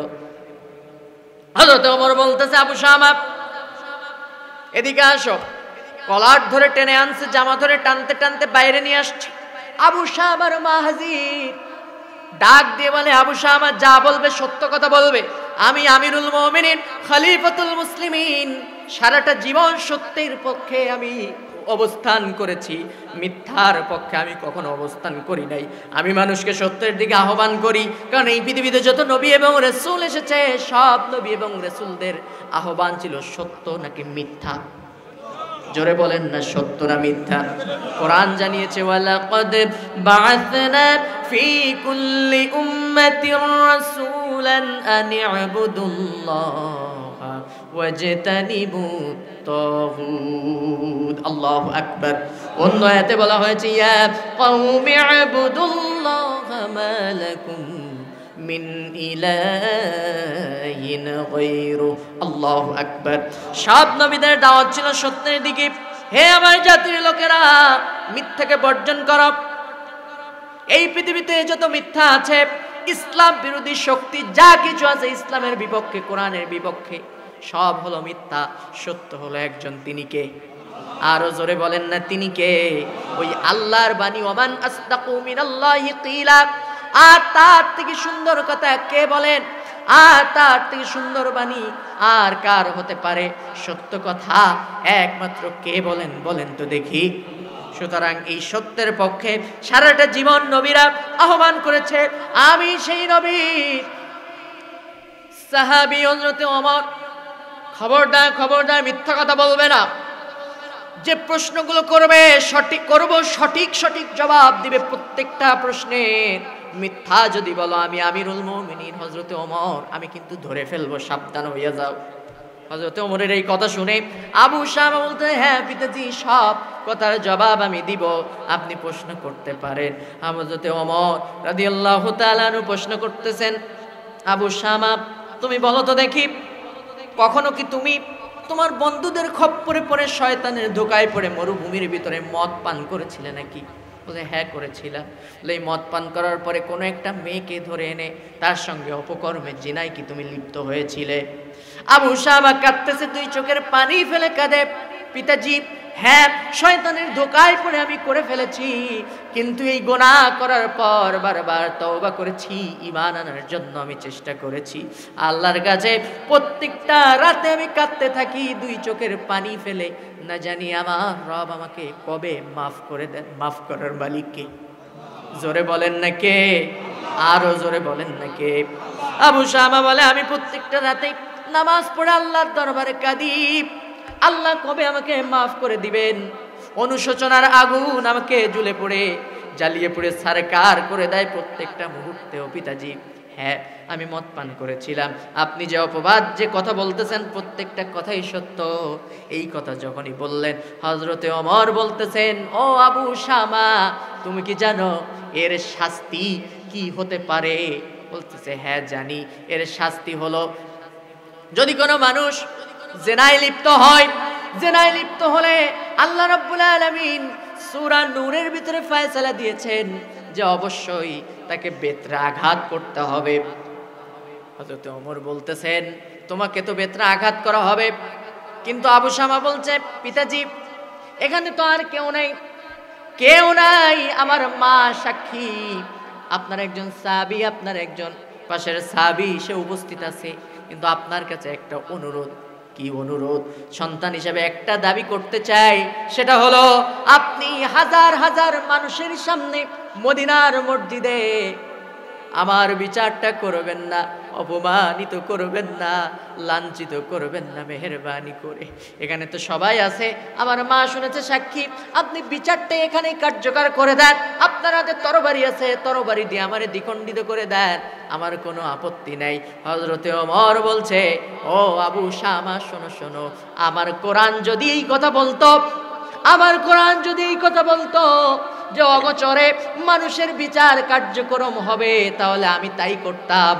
কিন্তু আল্লাহ রাব্বুল আলামিন সূরা নূরের ভিতরে ঘোষণা দিয়েছেন, সিদ্ধান্ত দিয়েছেন ঈমান কাকে বলে। দেখেন কোরআনের প্রতি ঈমান, আল্লাহর প্রতি ঈমান কাকে বলে, ফয়সালা কেমনে মেনে না একটু দেখেন। হযরতে ওমর বলে আমার আল্লাহ ঘোষণা দিয়েছেন যখন এই জিনার শাস্তি কার্যকর করা হবে, মুমিন বান্দাদের একটা অংশ, বড় অংশ যেন সেখানে হাজির থাকে। এই অর্ডার কে দিয়েছেন?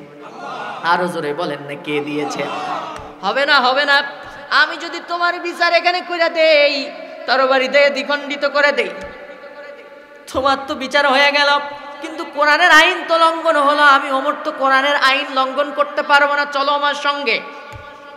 হাত ধরে টানতে টানতে মদিনার মসজিদের সামনে হাজির হযরতে ওমর আবু শামাকে গ্রেফতার করে এনেছে।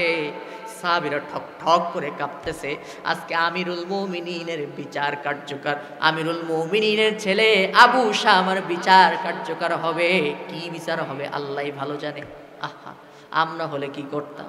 আমরা তো সব সময় এই চিন্তাই করি, এই লোকটা যেহেতু আমার দলের লোক, আমার পক্ষের লোক, সুতরাং বিচারের রাইটের পক্ষে চলে যাক। কি বলেন? আসতে বলেন। ভয় করেন? ভয় করেন কাউকে? তা না হলে চুরি করে একজন, ডাকাতি করে একজন, দুর্নীতি করে টাকার পাহাড় তৈরি করে একজন, আর মায়ের খায়, জেল কাটে, অত্যাচারিত হয় নির্দোষ মানুষ। কথা ঠিক না ভাই? ঠিক। এমন অবস্থা গোটা পৃথিবীতে নাই মনে হয়, পৃথিবীতে থাকলেও বাংলাদেশে নাই মনে হয়। আমি আর সামনে আগালাম না। এজন্য আমরা যখন বিচার করি সব সময় তো আমাদের নিজের দিকে টেনে বিচার করি, কিন্তু আমার নবী কি এটা শিখিয়েছেন? কথা বলেন না কেন? শিখাইছেন। আমার নবীকে আল্লাহ পৃথিবীতে কেন পাঠাইছেন? আল্লাহ সূরা হাদীদের 25 নম্বর আয়াতে বলছেন, লাকাদ আরসালনা রুসুলানা বিল বাইয়িনাতি ওয়া আনজালনা মাআহুমুল কিতাবা ওয়াল মিজানা লিয়াকুমান নাসু বিল কিসত। আল্লাহ বলেন, আমি আমার নবীকে এই পৃথিবীতে তিনটা জিনিস দিয়ে পাঠাইছি। এক নম্বর হলো কিতাব, দুই নম্বরে দিয়েছি বাইয়িনাত, তিন নম্বরে দিয়েছি ন্যায়ের পাল্লা, মিজান। মিজান দিয়েছি এই জন্য আমার নবী এই পৃথিবীতে ন্যায় বিচার করবে। সুবহানাল্লাহ। ন্যায় বিচার শিখাইছেন কে? আরো জোরে বলেন না কে? তো ইমানদার যদি হন, আল্লাহর প্রতি যদি ঈমান আনেন, কোরআনের প্রতি যদি ঈমান আনেন, ন্যায় বিচার করতে হবে। ন্যায় বিচার যদি না করেন, আপনি মুসলমান হইতে পারেন? জোরে বলেন, পারেন? ওরে বাবা, এলাকার বড় মোড়ল, মাতব্বার, মসজিদের সভাপতি, সেক্রেটারি সাহেব, কি আর করা যাবে? চুরি যখন করে ফেলেছে 1000 টাকা জরিমানা ধরে দাও, কি আর করা যাবে? দুইজন অপকর্ম করতে যাইয়া ধরা পড়ছে, বিয়ে পড়াই দাও, কাজী সাহেব ডাকো, বিয়ে পড়াই দাও। কি বলেন? নাই মনে হয়? আছে আছে আছে আছে। অথচ আল্লাহ কি ফায়সালা দিয়েছেন? আল্লাহর আইন আপনি মানলেন না। আরে ভাই, আপনি বলেন যে আমি আল্লাহর আইন ছাড়া কারোর আইন মানি না। আমাদেরকে অনেকে বলে, হুজুর আপনার এত ওয়াজ করেন, নামাজ পড়ি, রোজা রাখি, তারপরেও কোনো নামাজ আমার খারাপ কাজ থেকে বাঁচায় রাখতে পারে না। কারণ আল্লাহ ঘোষণা করছেন, ইন্নাস সালাতা তানহা আনিল ফাহশাই ওয়াল মুনকার। নিশ্চয়ই নামাজ মানুষকে সমস্ত অপকর্ম থেকে হেফাজত করে। কে বলেছেন এই কথা? আরো জোরে বলেন না কে? আরে মিয়া, নামাজ তো মানে কেমনে অপকর্ম থেকে ফিরাইবে? কেমনে ফিরাবে? শোনেন শোনেন, কেন ফিরাই না?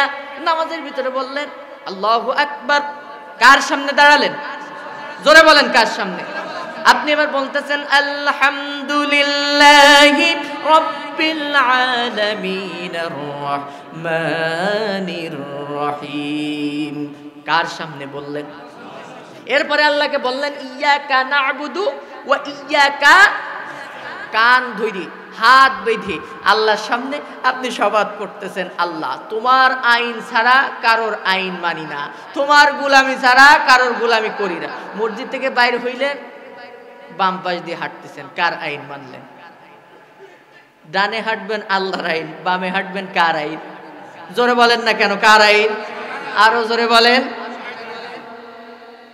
এরপরে আপনি মসজিদের ভিতরে হুজুর দোয়া করতেছে, আস-সারিকু ওয়াস-সারিকাতু ফাকতাউ আইদিয়াহুমা।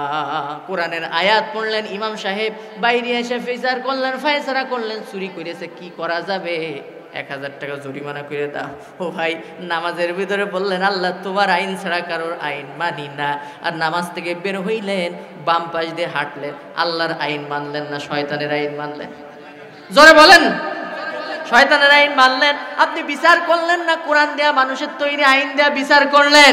এখন বলেন নামাজ কি কবুল হবে? কথা বলেন না কেন? হবে। এখন বলতে পারেন নামাজ তো পড়ি, তাইলে কি কোনো নামাজ? হ্যাঁ, এখানে শর্ত আছে।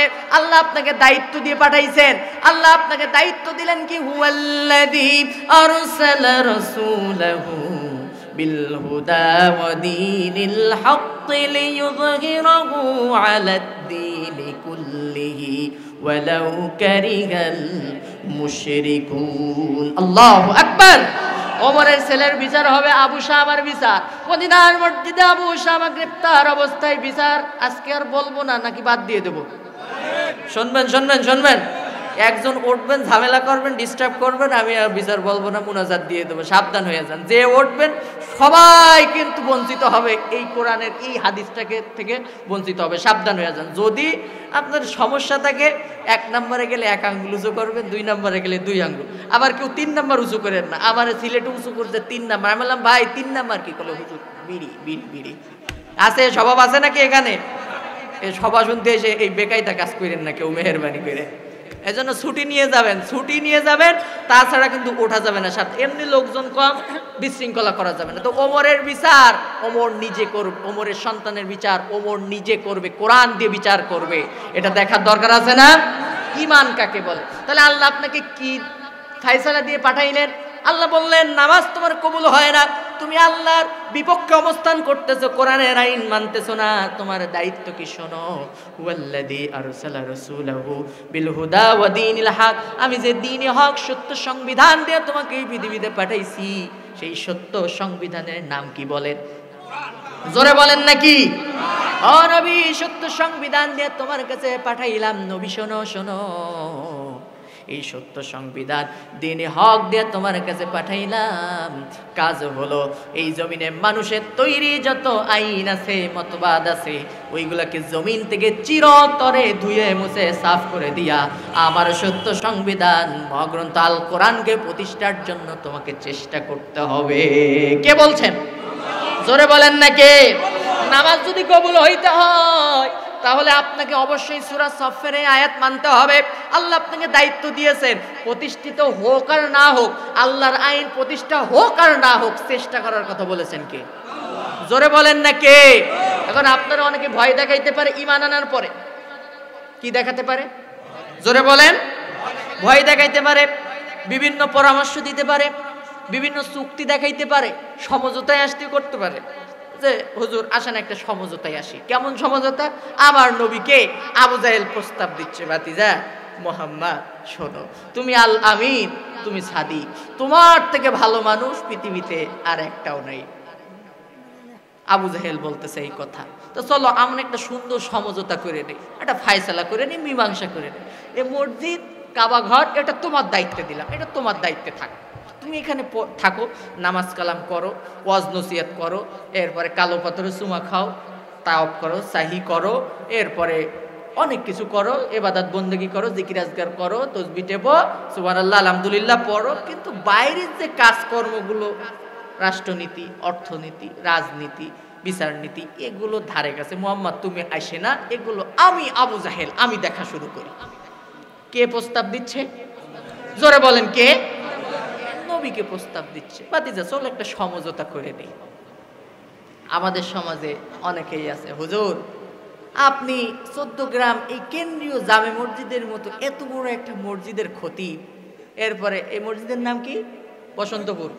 বসন্তপুর, এই বড় মসজিদ, 3 তলা মসজিদ, এত বড় মসজিদ, হাজার হাজার মানুষ আপনার পিছনে নামাজ পড়ে। হুজুর আপনি মসজিদে থাকেন, নামাজ কালাম করেন, ওয়াজ নসিহত করেন, জিলাপি খান, কেউ মারা গেলে 7 দিনে জিলাপি, 40 দিনে গোশবাত খিচুড়ি, রমজান মাসে ইফতারি, হাদিয়া তোপা নেন, জাকাতের টাকা, ফিতরার টাকা, কুরবানি চামড়ার টাকা, হাদিয়া তোপা সব হুজুর আপনার পকেটে থাকলো। আপনি মসজিদে থাকবেন, মসজিদে ইমামতি করবেন, দুরূদ শরীফ পড়বেন, ওয়াজ নসিহত করবেন, কুলুকির বয়ান করবেন, মিসাকের বয়ান করবেন। সুদ, ঘুষ, রাজনীতি, অর্থনীতি, বিচারনীতি এগুলো আপনার বলার দরকার নেই, আপনি সমঝোতাটা কইরা নেন। এমন মুসলমান, এমন প্রস্তাব দেওয়ার লোক বাংলাদেশে বা পৃথিবীতে বর্তমানে নাই মনে হয়। আছে আছে আছে। যে বা যারা কোনোদিন কোনো হুজুরে এরকম প্রস্তাব দেবে, লোকটারে ভালো করে চিনে রাখবেন। আবু জাহেলরে দেখছেন কখনো আপনারা? দেখছেন? দেখছেন? আবু জাহেলের তো দেখার সৌভাগ্য হয় নাই। তা যে এমন প্রস্তাব কোনো খতিব সাহেবরে দেবে, ওই লোকটা হলো আবু জাহেলের ফটোস্ট্যাট কপি, একেবারে কালার ফটোস্ট্যাট কপি, কোনো ভেজাল নাই। আবু জাহেল নবীর এই প্রস্তাব দিছিল, যদি কোনো মানুষ, কোনো ইমাম সাহেব, খতিব সাহেবরে এই প্রস্তাব দেয় যে আপনি শুধু মসজিদের ভিতরে থাকবেন, বাইরের কাজ কাম এগুলো আপনার দরকার নেই, তাহলে বুঝবেন ও আবু জাহেলের সৈন্য, আবু জাহেলের উত্তরসূরি। ভয় করেন? কার উত্তরসূরি? জোরে বলেন।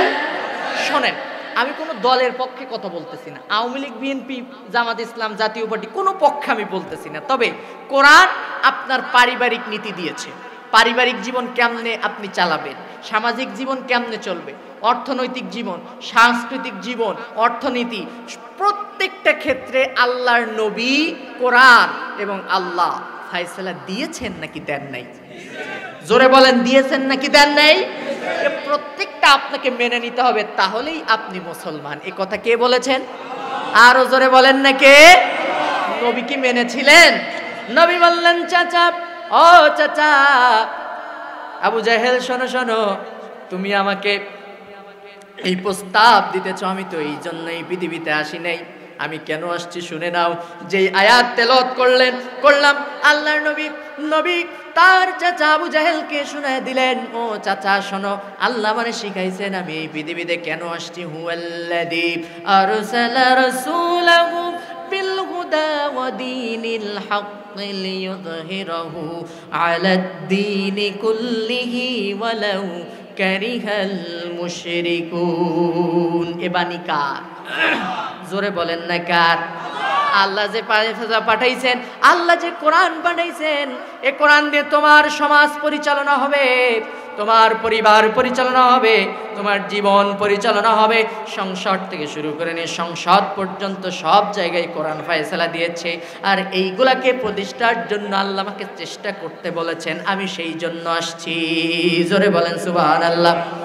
এখন হযরত ওমর নিজের সন্তান আবু শামার বিচার করবেন, নবীর উপরে ঈমান, আল্লাহর প্রতি ঈমান কাকে বলে?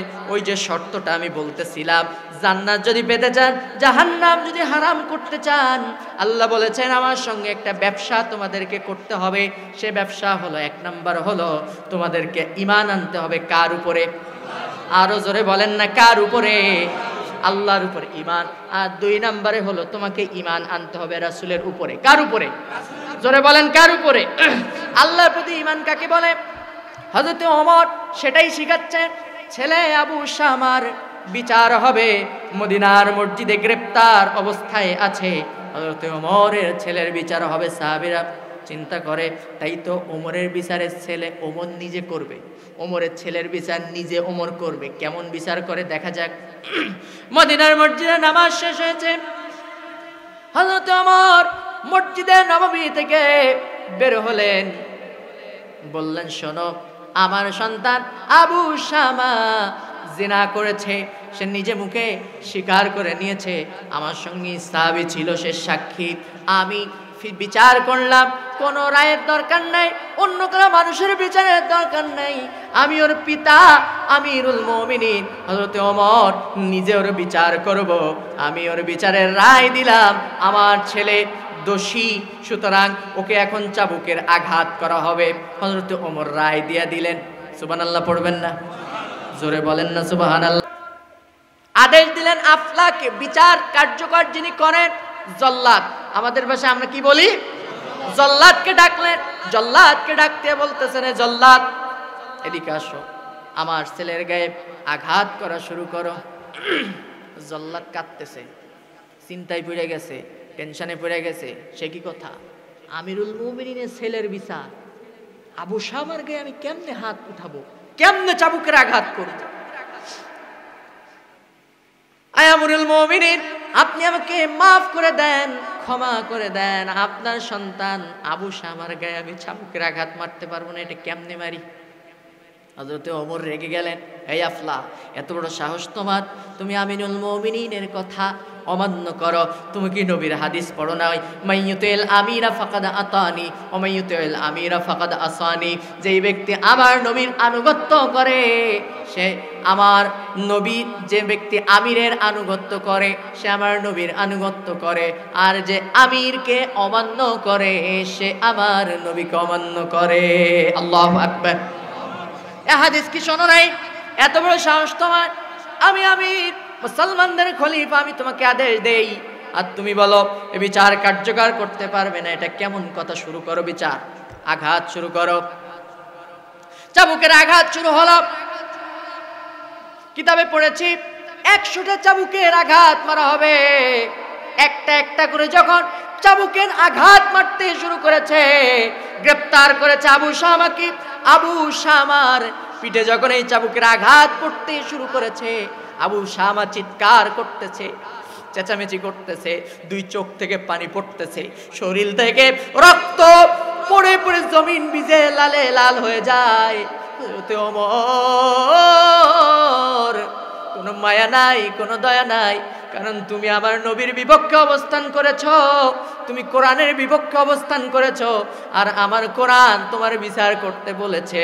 শোনো শোনো, কোরআন দিয়ে বিচার করতেছি, যতই কাঁদো, যতই চিৎকার করো, কোনো দয়া, কোনো মমতা আমার কাছ থেকে তোমরা কেউ পাবা না।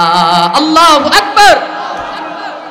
চাবুকের আঘাত যখন মারা শুরু করেছে, এভাবে 20টা 30টা চাবুকের আঘাত যখন মারা হয়ে গিয়েছে, আমিরুল মুমিনিন হযরত ওমরের কাছে ছেলের দাবি, পিতা আপনার হুঙ্কার শুনে আমি পানি খেতে পারি নাই, খাবার খেতে পানি নাই, আমার কলিজা ফেটে যাচ্ছে পানির পিপাসায়, এক পেয়ালা পানি আমারে দেন, একটু পানি আমাকে দেন, কলিজা ফেটে চৌচির হয়ে যায়, একটু পানি আমারে এনে দেন, আমি একটু পানি পান করতে চাই। হযরত ওমর বলতেছে, ছেলে রে, পানি আমি দিতাম যদি আমার কোরআন এই ফয়সালা দিত। সূরা নূরের ভিতরে আমার আল্লাহ ঘোষণা দিয়েছেন, যখন এই জিনাকারীর শাস্তি কার্যকর হবে, কোন রকম দয়া, মমতা, ভালোবাসা যেন প্রদর্শন না করা হয়। আল্লাহু আকবার। ও ছেলে শোনো, কোরআন যেহেতু ফয়সালা দিয়েছে, পানি তোমাকে আমি দিতে পারবো না, কোনো দয়া মমতা তুমি আমার কাছ থেকে পাবে না। চাবুকের আঘাত মারা শুরু হয়ে গিয়েছে। এভাবে যখন চাবুক মারতে মারতে মারতে মারতে হযরতে ওমরের ছেলে আবু শামা মাটিতে লুটে পড়েছে, নিঃশ্বাস চলে যায় যায় ভাব, এমন অবস্থায় মাত্র 10টা চাবুকের আঘাত বাকি আছে, নিস্তব্ধ হয়ে গেছে, নড়াচড়া নেই। সবাই বলতেছে হয়তো মারা গিয়েছে। হযরত ওমর কাছে গেলেন, দেখেন খুবই আস্তে, খুবই স্লোলি নিঃশ্বাস বয়ে যায়, এখনো জীবিত আছে। বলে দাঁড়াও, অপেক্ষা করো, এখন আর চাবুক মারা যাবে না, পরে মারতে হবে, একটু ওয়েট করো। এই খবর শুনে হযরত ওমরের স্ত্রী আবু শামার মা দৌড়ে চলে এসেছে মদিনার মসজিদের সামনে হাজির। মাত্র 10টা চাবুকের আঘাত বাকি আছে, 90টা মারা হয়ে গিয়েছে।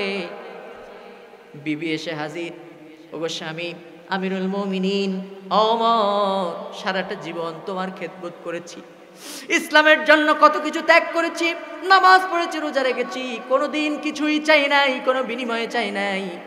আজকে একটা ছোট্ট দাবি তোমার কাছে, আমার একটা ছোট্ট দাবি রাখতে চাই, একটা ছোট্ট রিকোয়েস্ট তোমার কাছে, আমার একটা আবদার তোমাকে পূরণ করতে হবে। হযরত ওমর বলতেছে, স্ত্রী হিসেবে যখন চাইছো, হ্যাঁ ঠিক আছে মেনে নেব, বলো আগে শুনি কি বলতে চাও। আমিরুল মুমিনিনের স্ত্রী হযরতে আবু শামার মা বলতেছে, ওগো খলিফা, আমার সন্তান আবু শামার জীবন তোমার কাছে আমি ভিক্ষা চাই। আমার কলিজা ফেটে যাচ্ছে, আবু শামার শরীর থেকে রক্ত পড়ে পড়ে জমিন ভিজে লালে লাল হয়ে গিয়েছে। মদিনার মসজিদের সামনে রক্তাক্ত অবস্থায় আবু শামা মুখ থুবড়ে জমিনের উপরে পড়ে গিয়েছে। 10টা চাবুকের আঘাত যদি তুমি মেরে দাও, আমার সন্তান বাঁচবে না, আমি নিজেও জানি। আর 10টা চাবুকের আঘাত যদি তুমি মাফ করে দাও, আমি ওর মা, আবু শামার মা, আমি হেঁটে হেঁটে একটা হজ আদায় করব, শত শত দিরহাম আল্লাহর রাস্তায় দান করে দেব, বিনিময়ে তুমি একটা চাবুকের আঘাত মাফ করে দাও।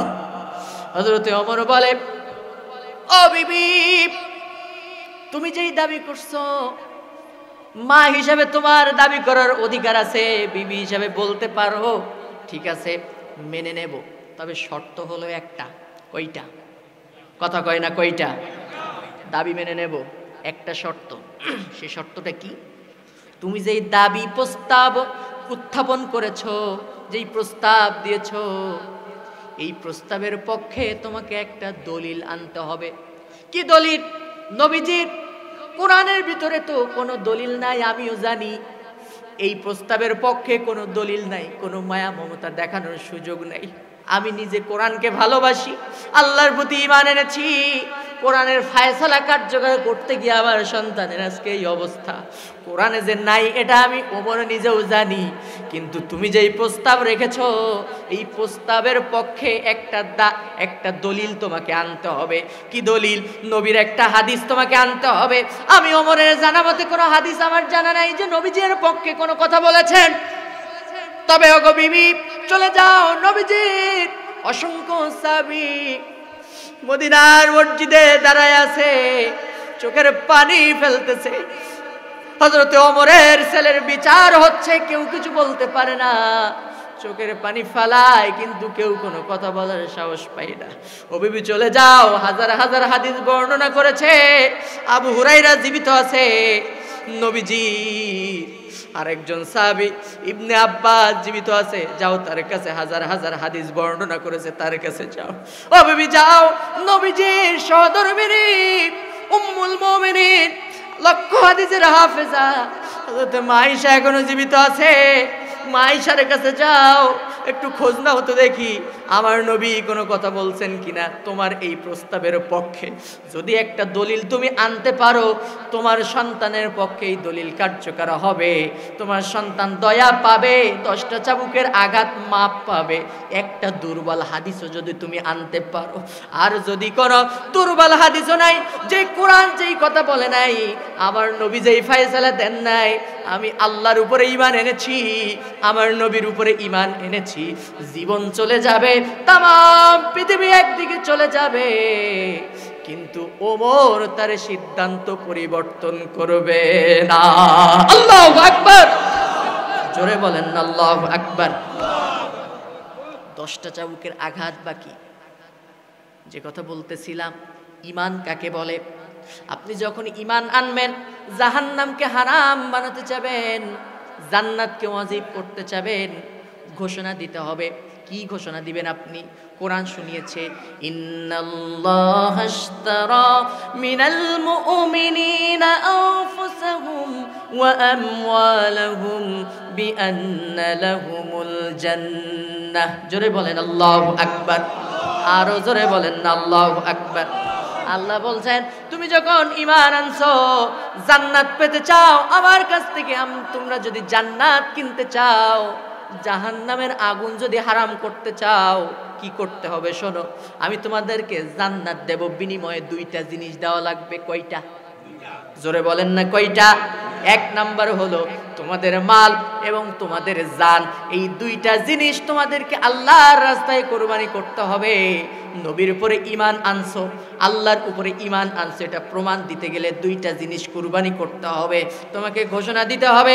আল্লাহ তার নবীকে বললেন, নবী তুমি ঘোষণা দিয়া দাও, তুমি বলো, কুল ইন্না সালাতি ওয়া নুসুকি ওয়া মাহইয়ায়া ওয়া মামাতি লিল্লাহি রাব্বিল আলামিন। আল্লাহু আকবার। 10টা চাবুকের আঘাত মাফ হয় কি না হয়? কি হয় শেষ পর্যন্ত এটা বলবো নাকি মুনাজাত দিয়ে দেব? 12টা তো বেজে গেছে, মুনাজাত দিয়ে দি। চলবে চলবে চলবে, যদিও এখন একজন ওঠে নাই, বলেন তো একটু আল্লাহু আকবার। কমে গেছে না মুরব্বী? আবার বলেন আল্লাহু আকবার। এবার তাহলে বলা যায়। আর অল্প কিছুক্ষণ কষ্ট দেবো, আপনাদের কষ্ট হচ্ছে না তো ভাই? কষ্ট হচ্ছে না তো? আমি বুঝাচ্ছি জান্নাত কোথায়। জান্নাত আজকে ইনশাআল্লাহ আমরা নিয়ে বাড়ি যাব। জান্নাতের ঠিকানা কোথায়? আল্লাহ জান্নাত বিক্রি করতে চান আমাদের কাছে। কাদের কাছে? আল্লাহ বলছেন, জান্নাত কিনতে চাও, ইন্নাল্লাহ আশতারা মিনাল মুমিনিনা, তোমরা যদি ঈমানদার হও, জান্নাত আমি তোমাদেরকে দিয়ে দেব, কিন্তু তোমাদের কাছ থেকে 2টা জিনিস আমি আল্লাহ নেব এবং তোমাদেরকে একটা জিনিস দেব। সে একটা জিনিসের নাম কি? জান্নাত। আর 2টা জিনিস তোমাদের কাছ থেকে আমি আল্লাহ খরিদ করে নিব। আরে ভাই, আমি আপনাদের কাছে প্রশ্ন করি, বলেন তো দেখি, এই এলাকায় যদি কোনো মানুষ, কোনো ব্যক্তি 1 বিঘা জমিন কেনে, এখন 5 লক্ষ টাকা দিয়ে আপনি জমিন কিনে দলিল করে নিয়েছেন, এখন আগের কোনো মালিক আইসা যদি আবার ফসল ফলায়, তাহলে মায়ের কি একটাও মাটিতে পড়বে নাকি সব পিঠে পড়বে? কথা বলেন না কেন? সেই ক্ষমতা কি আর তার থাকবে? তা আপনি, আমি জান্নাত পেতে চাই, প্রথমে ওয়াদা করছি না যে আমরা জান্নাত পেতে চাই? জান্নাতের মালিক কে? আল্লাহ আপনার কাছ থেকে জান কিনে নিয়েছেন। আর মাল কিনে নিয়েছেন। জানার মাল কেমনে কিনলেন? হুজুর জান দিতে রাজি আছি, কিন্তু অনেকেই আবার মাল দিতে রাজি না। যদিও বসন্তপুরের মানুষ অনেক ভালো, তারা টাকা পয়সা অনেক দান করে, দেখলাম তো হাজার হাজার টাকা আপনারা দিয়েছেন আলহামদুলিল্লাহ। কিন্তু কিছু কিছু এলাকার মানুষ আছে বলে, হুজুর ইসলামের জন্য সব করতে পারবো, কিন্তু হুজুর টাকা দিতে পারবো না। নাই মনে হয় বললো? কথা বলেন না কেন? এক বেটা বাজারে যাচ্ছে, এক ব্যবসায়ী।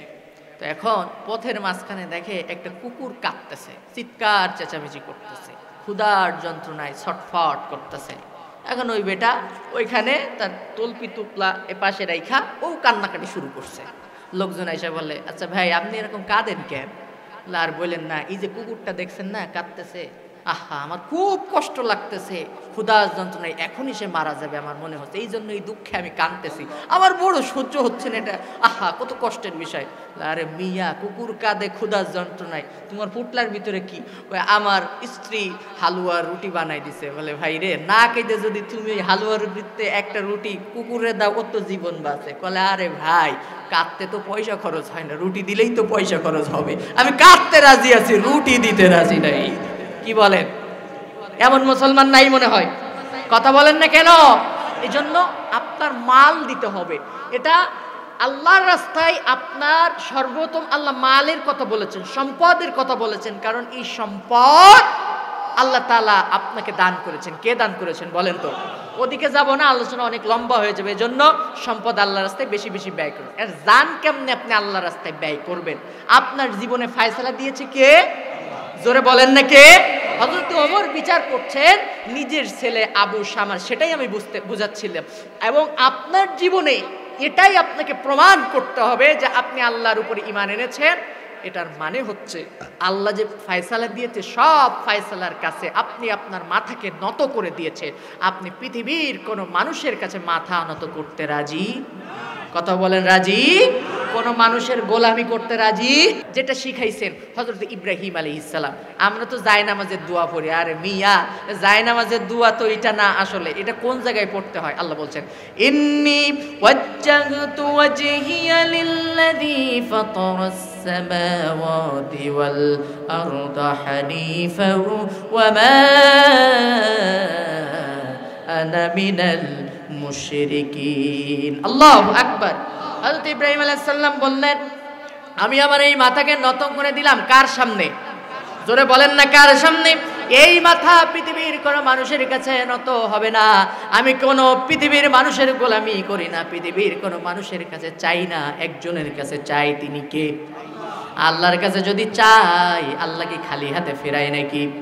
চাইতে হবে কার কাছে? গোলামি করতে হবে কার কাছে?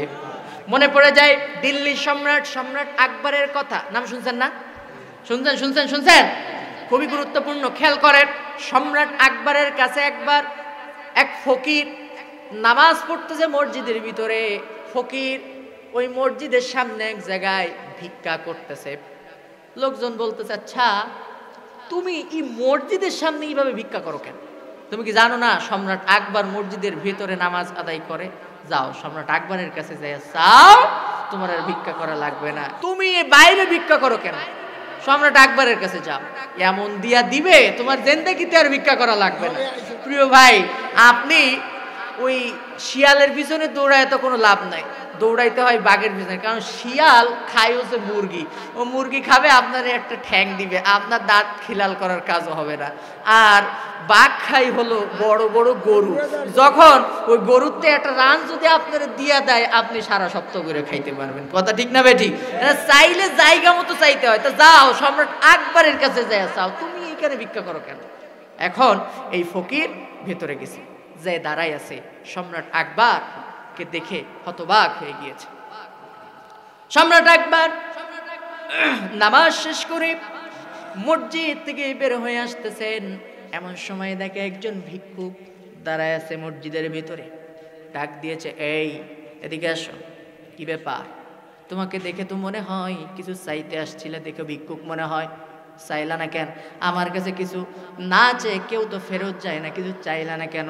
চাও কিছু? ভিক্ষুক বলছে, যা পারা, আমি তো আপনার কাছে কিছু চাইতেই এসেছিলাম, কিন্তু আপনার করুণ অবস্থা দেখে আমার জ্ঞানের চক্ষু খুলে গিয়েছে। বলে কেন, এটা কেমন কথা? বলছে আমি আসছিলাম আপনার কাছে কিছু চাইতে, আমি তো হাতও পাতি নাই, চোখের পানি ফেলে এখনো কাঁদিও নাই, আকুতি মিনতি করি নাই, কিচ্ছু বলি নাই, কিন্তু যার কাছে চাইতে আসলাম সেই দিল্লির সম্রাট শাহজাহান, সম্রাট আকবর না সম্রাট শাহজাহান, সেই সম্রাট শাহজাহান আবার কোন সম্রাটের কাছে কি যেন চাই, দুই চোখের পানি ফেলে কাঁদতেছে, দাড়ি ভিজে ভিজে পড়তেছে, আমার জ্ঞানের চক্ষু খুলে গিয়েছে। আমি চিন্তা করলাম তাই তো আজকে থেকে শপথ গ্রহণ করেছি এই পৃথিবীর কোনো মানুষের কাছে আর কিছু আমি চাইবো না, বাদশা কাঁদে যেই বাদশার দরবারে তার কাছেই চাইবো। জোরে বলেন না আল্লাহু আকবার। তিনি কে? জোরে বলেন না তিনি কে? সেই আল্লাহর গোলামি করতে রাজি আছেন তো? আল্লাহর গোলামি যদি আপনি করেন, আপনার আল্লাহ তাআলা কি পুরস্কার দেবেন কোরআন জানিয়েছে। قُلْنَا اهْبِطُوا مِنْهَا جَمِيعًا فَإِمَّا يَأْتِيَنَّكُم مِّنِّي هُدًى فَمَن تَبِعَ هُدَايَ فَلَا خَوْفٌ عَلَيْهِمْ وَلَا هُمْ ইয়াহজানুন। আমার হেদায়েতনামা এই কোরআনকে যদি তুমি মেনে নাও, ফয়সালা যদি মেনে নাও, ঈমান আনো, স্বীকৃতি প্রদান করো, ফালা খাউফুন আলাইহিম, তোমাদের কোনো ভয় নাই, ওয়ালা হুম ইয়াহজানুন, জান্নাত হবে তোমাদের জন্য চিরস্থায়ী ঠিকানা। সুবহানাল্লাহ পড়েন। আর কি, যদি তুমি বৃদ্ধাঙ্গুলি প্রদর্শন করো, অমান্য যদি করো, তোমার ক্ষতি হবে। এই পৃথিবীতে দুইটা, কয়টা? জোরে কন্যা কয়টা? কোরআন জানিয়েছে ওয়ামান আ'রাদা আন যিকরি ফাইন্না লাহু মাঈশাতান দানকা ওয়া নাহশুরুহু ইয়াওমাল কিয়ামাতি আ'মা ক্বালা রাব্বি লিমা হাশারতানি আ'মা وقد كنت بصيرا قال كذلك أتتك آياتي فنسيتها وكذلك اليوم تنسى الله أكبر। পৃথিবীতে কয়টা ক্ষতি হবে বলবো নাকি থাকবে? বলবো বলবো বলবো। পৃথিবীতে দুইটা ক্ষতি হবে। এক নাম্বার হলো আপনার জীবনকে আল্লাহ সংকীর্ণ করে দেবেন, সুখহীন করে দিবেন, শান্তিহীন করে দিবেন। সুখ বলতে কোনো কিছু আপনি আপনার চোখে দেখতে পারবেন না যদি কোরআনের আইন অমান্য করেন। যদি বলেন এটা কেমন কথা, আমি তো কোটি কোটি টাকার মালিক, ব্যাংক ব্যালেন্সের অভাব নাই, ব্যাংকে কোটি কোটি টাকা রয়েছে, ডুপ্লেক্স বাড়ি আছে, গুলশানে বাড়ি আছে, এক্স করোলা, জি করোলা, এরপরে পাজেরো গাড়ি আছে, 10টা গাড়ি আছে, 5টা ফ্ল্যাট আছে, এত কিছু আছে, টাকার অভাব নাই, আমি কেমনে অসুখী হলাম? তাফসিরের ভিতরে পড়েছি, তাফসির ফি জিলালিল কোরআনের ভিতরে মুফাসসিরগণ লিখেছেন, শোনো, আল্লাহ আপনার জীবনকে সংকীর্ণ কেমনে করবেন, আপনার জীবন থেকে সুখ আমার আল্লাহ কেমনে কেড়ে দিবেন। ও ভাই, টাকা পয়সা শুধুমাত্র মানুষকে কোনো সুখ এনে দিতে পারে না। মানুষের ভিতরে যদি মানসিক শান্তি না থাকে, সে কখনো সুখে থাকতে পারে? কথা বলেন না কেন? পারে। আপনার কোটি কোটি টাকা, বিশ্বাস করেন, আপনার 5 কোটি টাকা ব্যাংকে আছে, আপনার জীবনের নিরাপত্তা নাই, ওই টাকা কোনো লাভ হবে? ঠিক আছে, কথা বলেন না কেন? লাভ আছে। অনেক মানুষ আছে কোটি কোটি টাকা ঘুষ খায়া সম্পদের পাহাড় তৈরি করে, ঘুষ খায়, এমন জনমের খাওয়া খায়, মানুষ বাইরে এসে গালাগাল দেয়, আল্লাহ এই যে অফিসার আমার কাছ থেকে ঘুষ মানুষ দিয়া কি দোয়া করে মনে হয়, তাই না? কথা বলেন না কেন? যে আল্লাহ ওরে জান্নাত নসিব করে দাও, এই দোয়া করে? ওরে আল্লাহ ওরে কলেরা দাও, ওরে আগাছা দাও, ওরে গুটি বসন্তে দাও, 14 গোষ্ঠী তুমি শেষ করে দাও। আমি শুনেছি 100 টাকা ঘুষ খাইছে একজন, দোয়া করতেছে তোর কোনো সন্তান একটাও যেন ভালো না হয়, সব যেন ল্যাংড়া আর খোড়া হয়, একটাও যেন ভালো না হয়। এ দোয়া করে নাকি করে না? কথা বলেন না কেন? করে নাকি করে না? এই যে মানুষের বদদোয়া আপনি কুড়ালেন, আর আপনার জীবন থেকে কেমনে আল্লাহ সুখ কেড়ে নেয়, 2টা উদাহরণ দেবো। এই উদাহরণটা দিয়ে আমি শেষের দিকে যে আমি মোনাজাত দিয়ে দেবো ইনশাল্লাহ। কষ্ট হচ্ছে না তো? খুবই সংক্ষেপে। সুখ কেমনে কেড়ে নেয়? হালালে শান্তি আছে, হারামে শান্তি আছে। কেমনে? হারামে শান্তি কেমন নাই? কোটি কোটি টাকার মালিক, সারাদিন ঘুষ খাইছে, লক্ষ লক্ষ টাকা ব্যাংক ব্যালেন্স ভর্তি হয়ে গেছে, টাকার কোনো অভাব নাই। রাত্রেবেলায় বাড়িতে আসছে, আয়সা কি আর করবে, দেখা যাচ্ছে খুব বড় লোক মানুষ তো, আবার বিয়েও করছে বড় লোক জায়গায়, আইসা দেখে বউ একখান ঠোঁটে লিপস্টিক মাইকা, এরপরে ওই যে কাঁধে কি ব্যাগ নেয়, ভ্যানিটি ব্যাগ নিয়া, এরপরে আইফোন হাতে নিয়া চলছে সামনে দিক। ও গো কই যাও, থাকো না একটু, সারাদিন অফিস করে আমি কষ্ট করে বাসায় ফিরছি, তোমার কি একটু মায়া নাই, দয়া নাই? আমি কি তোমার চাকরানির জন্য, তোমার গোলামি করার জন্য তোমার বিয়ে করছি নাকি? পারলি তুমি রাইন্দা খাও, আর যদি তাও না খাইতে চাও আমার তালাক দাও, আমার দিন মরের টাকা দিয়ে দাও, আমি বাপের বাড়ি যেয়ে চলে যাবো, অত কষ্ট আমি করতে পারবো না। এই ঝাড়ি দিয়া বউ চলে গেল বাড়ির থেকে। সন্তান ছেলে আল্লাহ এমন এক ছেলে দিছে, চুল উল্লুকের মতো, নখ বাল্লুকের মতো, সকালে এক বোতল, বিকালে এক বোতল, রাতে এক বোতল, খাইতে খাইতে নিজেই হয়ে গেছে এক বোতল, যারে দেখলে আগের থেকে বয়স চটে 5 গিলাস পানি খাওয়া লাগে। আল্লাহ, এ কি মানুষ নাকি অন্য কিছু? কি বলেন? নাই এমন সন্তান? চোখ মুখ গর্তের ভিতরে চলে গেছে, নূর বলতে কিছু নাই চোখের মধ্যে, নাই এমন? হারাম খাইয়া খাইয়া জীবনটাকে ধ্বংস করে এমন সন্তান। মেয়ে এক খান, বয়ফ্রেন্ড এসে ইউনিভার্সিটির কথা কইয়া সারাদিন ইউনিভার্সিটিতে রয়েছে, ডেটিং করার জন্য চলে গেছে বয়ফ্রেন্ড। রাত 10টা বেজে গেছে, এখনো মেয়ে বাসায় ফেরে না, ছেলে বাসায় ফেরে না। বউ একটা ছিল বড় লোকের মাইয়া, চলে গেছে মার্কেট করতে, সেও নাই। শান্তি আছে মনে হয় খুব? কথা বলেন না কেন? শান্তি আছে? ওভেনের মধ্যে, ওভেন আছে না, ওভেন চিনেন তো, খাবার গরম করে নিজে রান্না করে, চিন্তা করে আল্লাহ এই শান্তি, এর থেকে তুমি আমারে তুলে নাও, আমার সংসারে শান্তি নেই, এই টাকা দিয়ে আমি করব কি? কিছুদিন আগে দেখছেন না, ঢাকাতে একজন নায়কের শ্বশুর আত্মহত্যা করছিল, নাম বলার দরকার নাই, দেখছেন না এটা খবরে? আমার ঢাকার মোহাম্মদপুরে গোরস্থানে তার খবর হয়েছে। এই বেটা শুধু মানুষের কাছে টাকা পাইতো 6 কোটির উপরে, তার সন্তান বিবি বাল বাচ্চা সব থেকে বাইরে, সব হচ্ছে পাশ্চাত্যের অনুসারী, পাশ্চাত্যের গুলামি করে, ব্রিটিশিয়া সব হচ্ছে ইহুদি নাসরাদেরকে অনুসরণ কইরা মডার্ন হইছে। আর এই বেচারা একা একা দেশে রইছে, কোটি কোটি টাকার মালিক, নিঃসঙ্গ, সহ্য করতে না পারে শেষ পর্যন্ত আত্মহত্যা করেছে। এই অশান্তি দেওয়ার মালিককে, আবার শান্তি দেওয়ার মালিককে? কথা বলেন না কেন? শান্তি দেওয়ার মালিককে। এখন কি করবে? কাঁদে আর চিন্তা করে আল্লাহ আমি এখন আর কি করব, এই কষ্টের মধ্যে কেউ নাই বাসায়।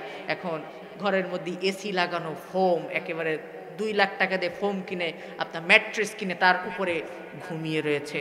চিন্তা করে আল্লাহ কি করি, সারাদিন ঘুষ তো খাইলাম জনমের মতো, না জানি কার বন্দুকের গুলি এসে আমার বুক ঝাঁচড়া করে যায়, আর আমার প্রাণ পাখিটা আস্তে করে উড়ে দৌড় দেয়। এই এক টেনশন। বউ বাড়িতে নাই, ছেলে বাড়িতে নাই, মেয়ে বাড়িতে নাই, ঘুম তো আর আসে না। ঘুমের মেডিসিন খাইছে 8টা 10টা, তারপরেও ঘুম আসে নাই। ঘুম কেড়ে নেওয়ার মালিককে।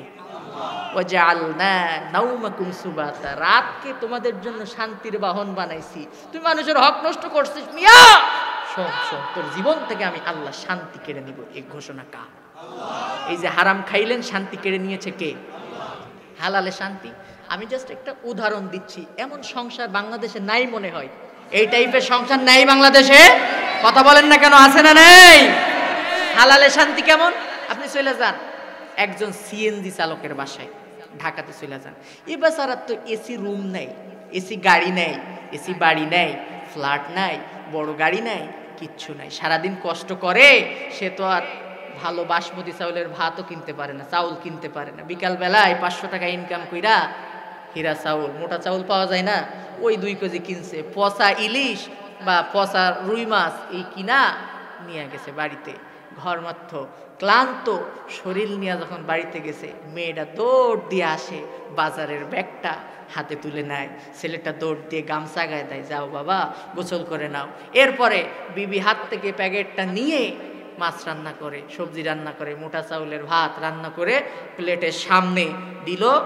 স্ত্রী বাতাস করে, মেয়েটা কপালের ঘাম মুছে দেয়, আর ছেলেটা বলে বাবা খাও, আর একটু খাও, কোনো চিন্তা নাই, কোনো টেনশন নাই, আমরা যেদিন বড় হব হালাল পয়সা ইনকাম করব, তোমার কোনো কষ্ট নাই, সব কষ্ট দূর হয়ে যাবে। সুবহানাল্লাহ, জোরে বলেন না সুবহানাল্লাহ। এই লোকটার যে শান্তি, মানসিক শান্তি, এই শান্তি দেওয়ার মালিক কে? সারাদিন এই কষ্ট করছে, জনমের কষ্ট, বালিশ একখান মাথায় দিয়েছে ইটের মতো একেবারে শক্ত, ম্যাট্রেস তো নাই, শক্ত তশকের উপরে শুইছে, এমন ঘুম দেয় ট্রাকের সাইলেন্সার ফেল হয়ে যায় নাক ডাকতে ডাকতে। এই যে শান্তি ঘুম, এই ঘুম দেওয়ার মালিককে? বুঝাইতে কি পারছি? আপনার জীবন থেকে শান্তি কেড়ে নেওয়ার মালিককে আল্লাহ বলছেন, ওমান আ'রাদা আন যিকরি ফাইন্না লাহু মাঈশাতান যানকা। কোরআনকে বৃদ্ধাঙ্গুলি প্রদর্শন করবি, সাবধান হয়ে যা, তোর জীবনকে আমি আল্লাহ সংকীর্ণ করে দেবে। ঘোষণা কার? অতীত জামানার দিকে লক্ষ্য কর এবং শিক্ষা গ্রহণ কর। ছোট্ট একটা উদাহরণ দেই, সেটা হচ্ছে ওই এক সিংহ, এক পাতিশিয়াল আর একটা হায়না, তিনজন সারাদিন মিলা খুব কষ্ট করে আর তিনটা শিকার করছে। কয়টা? কথা বলেন না, কয়টা? এক নম্বরে একটা গরু, দুই নম্বরে হচ্ছে একটা হরিণ, আর তিন নম্বরে হচ্ছে একটা খরগোশ। এখন সিংহ বলতেছে, দেখো, ভাগ না করে, বিচার ব্যবস্থা না করে, বন্টন না করে খাওয়া আবার আমি পছন্দ মনে করি না। তা কি করা যায়? প্রথমে দায়িত্ব দিয়েছে নেকড়েকে ভাগ করার জন্য। এই নেকড়ে বেটা, তুই ভাগ কর। বলছে, মহারাজ, এ ভাগ করার কি আছে?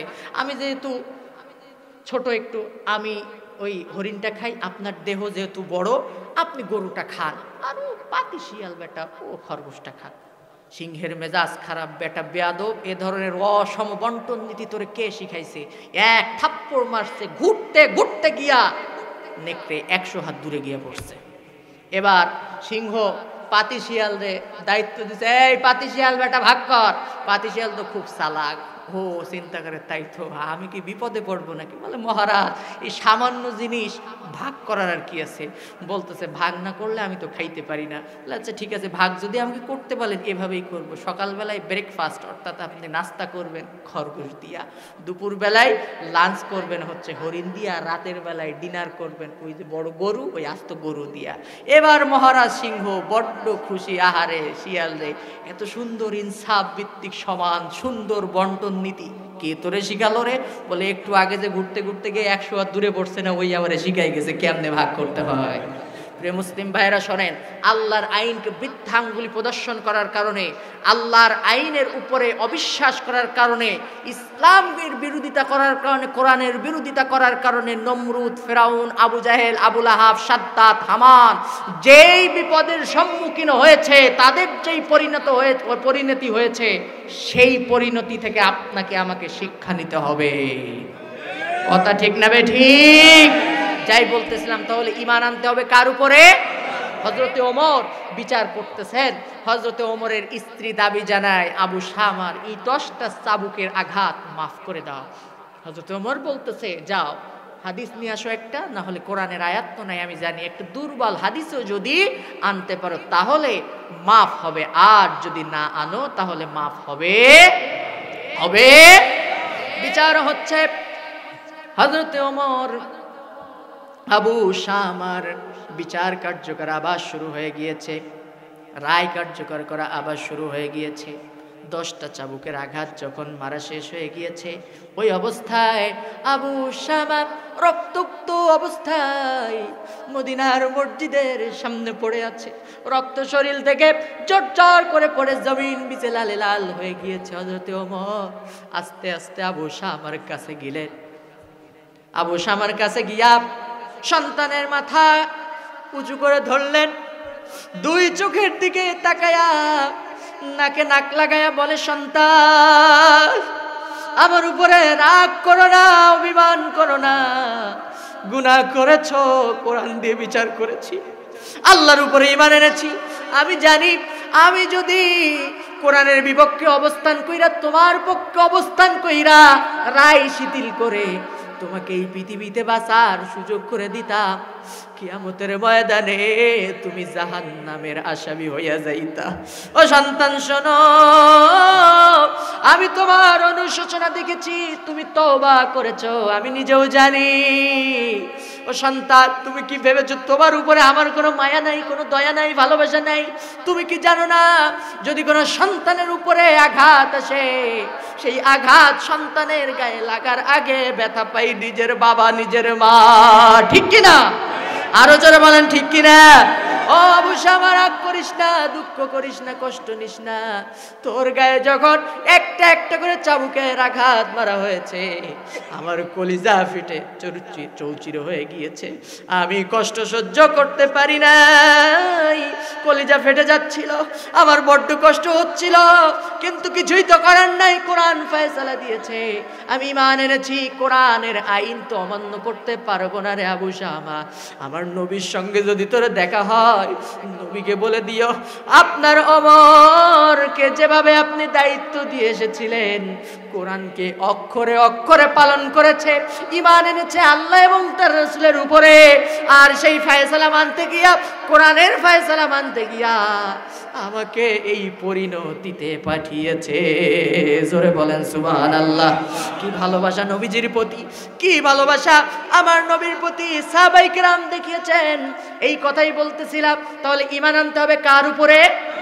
তারপরে রাসূলের উপরে, এরপরে আল্লাহর নবী সাল্লাল্লাহু আলাইহি ওয়াসাল্লাম এবং আল্লাহর উপরে ঈমান আনার পরে আল্লাহ বলছেন অতুজাহিদুনা ফি সাবিলিল্লাহ, দ্বীনের জন্য, ইসলামের জন্য তোমরা সংগ্রাম করবে, চেষ্টা করবে। কাফের বেঈমানেরা সহ্য করতে না পেরে তোমাদের উপরে অত্যাচার করবে, জুলুম করবে। যদি তুমি আমি আল্লাহ, তোমরা আল্লাহর উপরে ভরসা করতে পারো, আমি রব্বুল আলামিন তোমাদেরকে বিজয় দান করব। সুবহানাল্লাহ। এবার আসেন জান্নাত কোথায় সর্বশেষ, এটা বলে আমি শেষ করব। বদর তো একটাই, উহুদের মাঠও একটা, খন্দকের মাঠও একটা, মুতার যুদ্ধের ময়দান একটা। লক্ষ্য করুন, উহুদের ময়দানে নবীজি সাহাবায়ে কেরামদেরকে নিয়ে যখন যুদ্ধের ময়দানে হাজির হলেন, ওদিকে কাফের বেঈমানেরা উহুদের ময়দানে হাজির। আব্দুল্লাহ বিন উবাই মুনাফিকদেরকে নিয়ে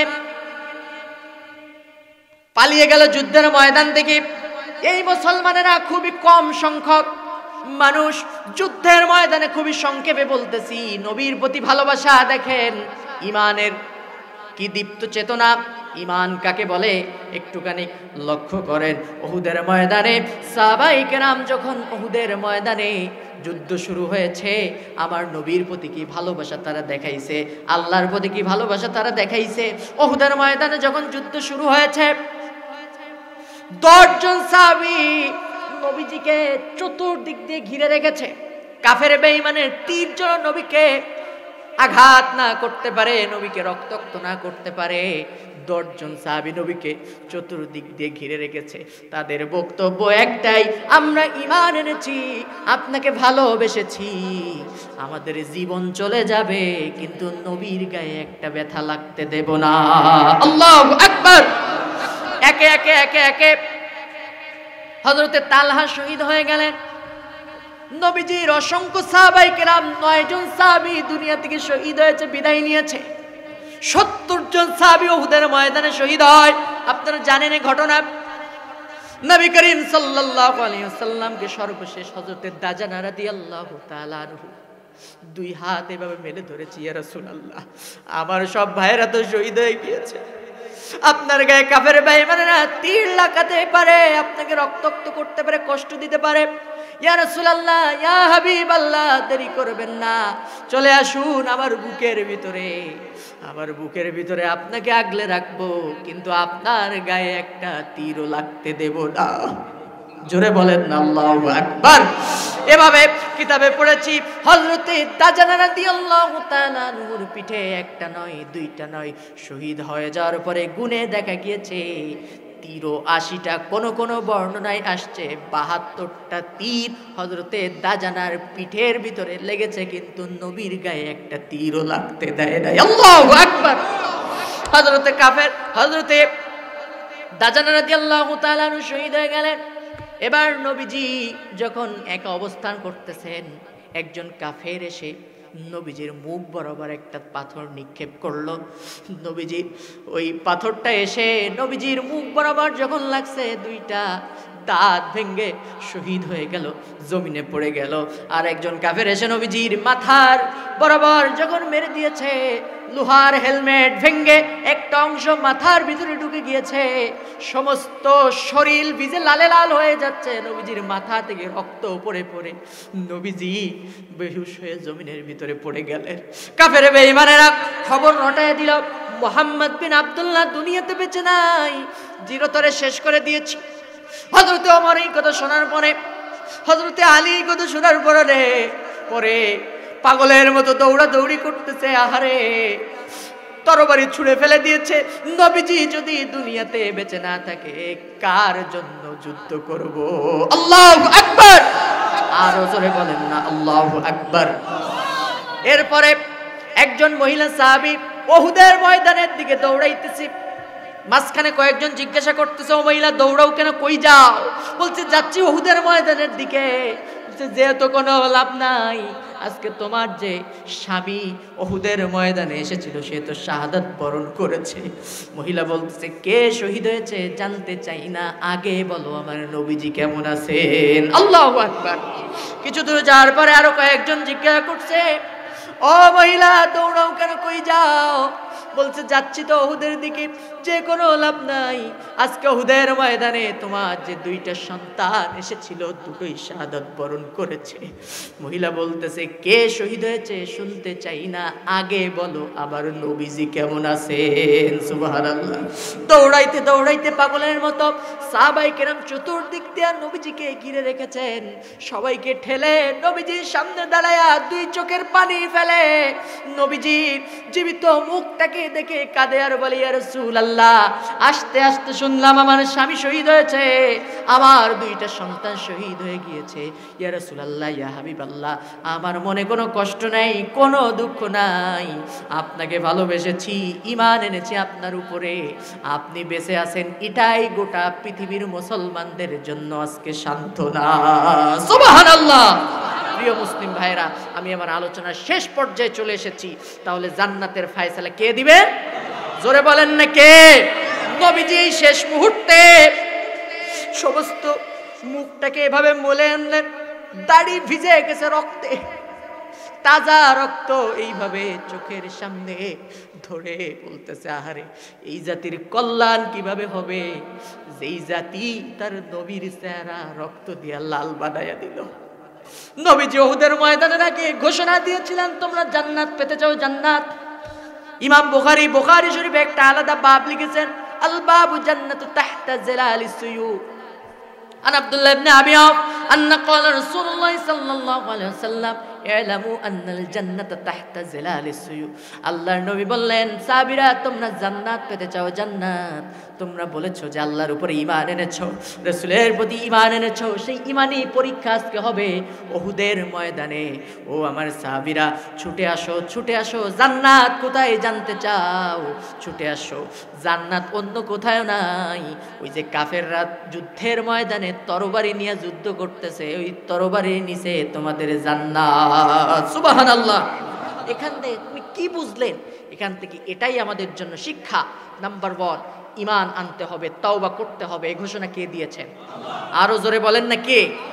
আই রিপিট, 4টা শর্ত জান্নাত যদি পেতে চান। 1 নাম্বার, আমি যে আয়াত তেলাওয়াত করেছি, 1 নাম্বার তওবা করবেন কার কাছে? ভালো হয়ে তওবা করে কার দিকে ফিরে আসবেন? ঈমান আনবেন কার উপরে? তারপরে কার উপরে? রাসূলের উপর ঈমান আনবেন। 3টা শর্ত পূরণ। আল্লাহ রাব্বুল আলামিন বলছেন, অতুজাহিদুনা ফি সাবিলিল্লাহ, আল্লাহর রাস্তায় তোমরা সংগ্রাম করবে, জিহাদ করবে। জিহাদ মানে কেউ যদি ইসলাম না মানে তাহলে তার মাথা কেটে হাতে ধরাই দাও, এর নাম জিহাদ না ভাই। এটা হলো সন্ত্রাসী কার্যকলাপ, এটা জঙ্গিবাদী কার্যকলাপ, এটার নাম ইসলাম না। উগ্রবাদ, সন্ত্রাসবাদ ইসলাম সমর্থন করে না। জিহাদ কাকে বলে? অর্থাৎ এক কথায় আমি বলে যাই 1 মিনিটের মধ্যে, ইসলামকে প্রতিষ্ঠার জন্য, দ্বীনকে প্রতিষ্ঠার জন্য আপনি যাই করতেছেন এটাই জিহাদে শামিল হয়ে যাবে। সুবহানাল্লাহ। জোরে বলেন সুবহানাল্লাহ। মাননীয় প্রধানমন্ত্রী শেখ হাসিনা এই যে মডেল মসজিদ করতেছে, এরপরে ভালো ভালো যে কাজ করতেছে, এটাও যদি আল্লাহর খুশির জন্য করে, ইসলাম প্রতিষ্ঠার জন্য, ইসলাম প্রচারের জন্য করে, এটাও জিহাদে শামিল হয়ে যাবে। সুবহানাল্লাহ বলবেন না? আমি এই যে বক্তব্য রাখতেছি, এটা যদি ইসলাম প্রতিষ্ঠার লক্ষ্যে হয়, এটা আমার বক্তব্যের জিহাদ হবে। আপনি যদি একজন কবি হন, সাহিত্যিক হন, কলম দিয়ে যদি লেখেন, তাহলে এটা আপনার কলমের জিহাদ হবে। ইসলামকে বিজয়ী করার জন্য, কোরআনকে বিজয়ী করার জন্য নিজের জীবনের সবটুকু যদি বিলাই দেওয়া লাগে সাহাবাই কেরামদের মতো, তাহলে আপনি যদি বিলিয়ে দেন, এটা আপনার সর্বোচ্চ জিহাদ হবে ইসলামের জন্য। এই জিহাদ করতে রাজি আছেন তো সবাই? আল্লাহ বলছে এই 4টা শর্ত যারা পালন করবে জাহান্নাম হারাম হবে, জান্নাত ওয়াজিব হবে। ঘোষণা কার? জোরে বলেন না কার? তাই আজকে আপনার আমার জীবনের শান্তির জন্য, মায়ের জ্যোতির নিরাপত্তার জন্য, আপনার আমার জান মালের হেফাজতের জন্য, এহকালে শান্তি পরকালের নাজাতের জন্য এই 4টা শর্তকে মেনে নিয়ে কোরআনকে বুকে আঁকড়ে ধারণ করে সামনের দিকে অগ্রসর হতে চাই, জাহান্নামকে হারাম করে জান্নাতে যেতে চাই, কারা কারা সেই হাতগুলো একটু দেখতে চাই। লিল্লাহি তাকবীর। আল্লাহ কবুল করুন, সবাই বলেন আমিন।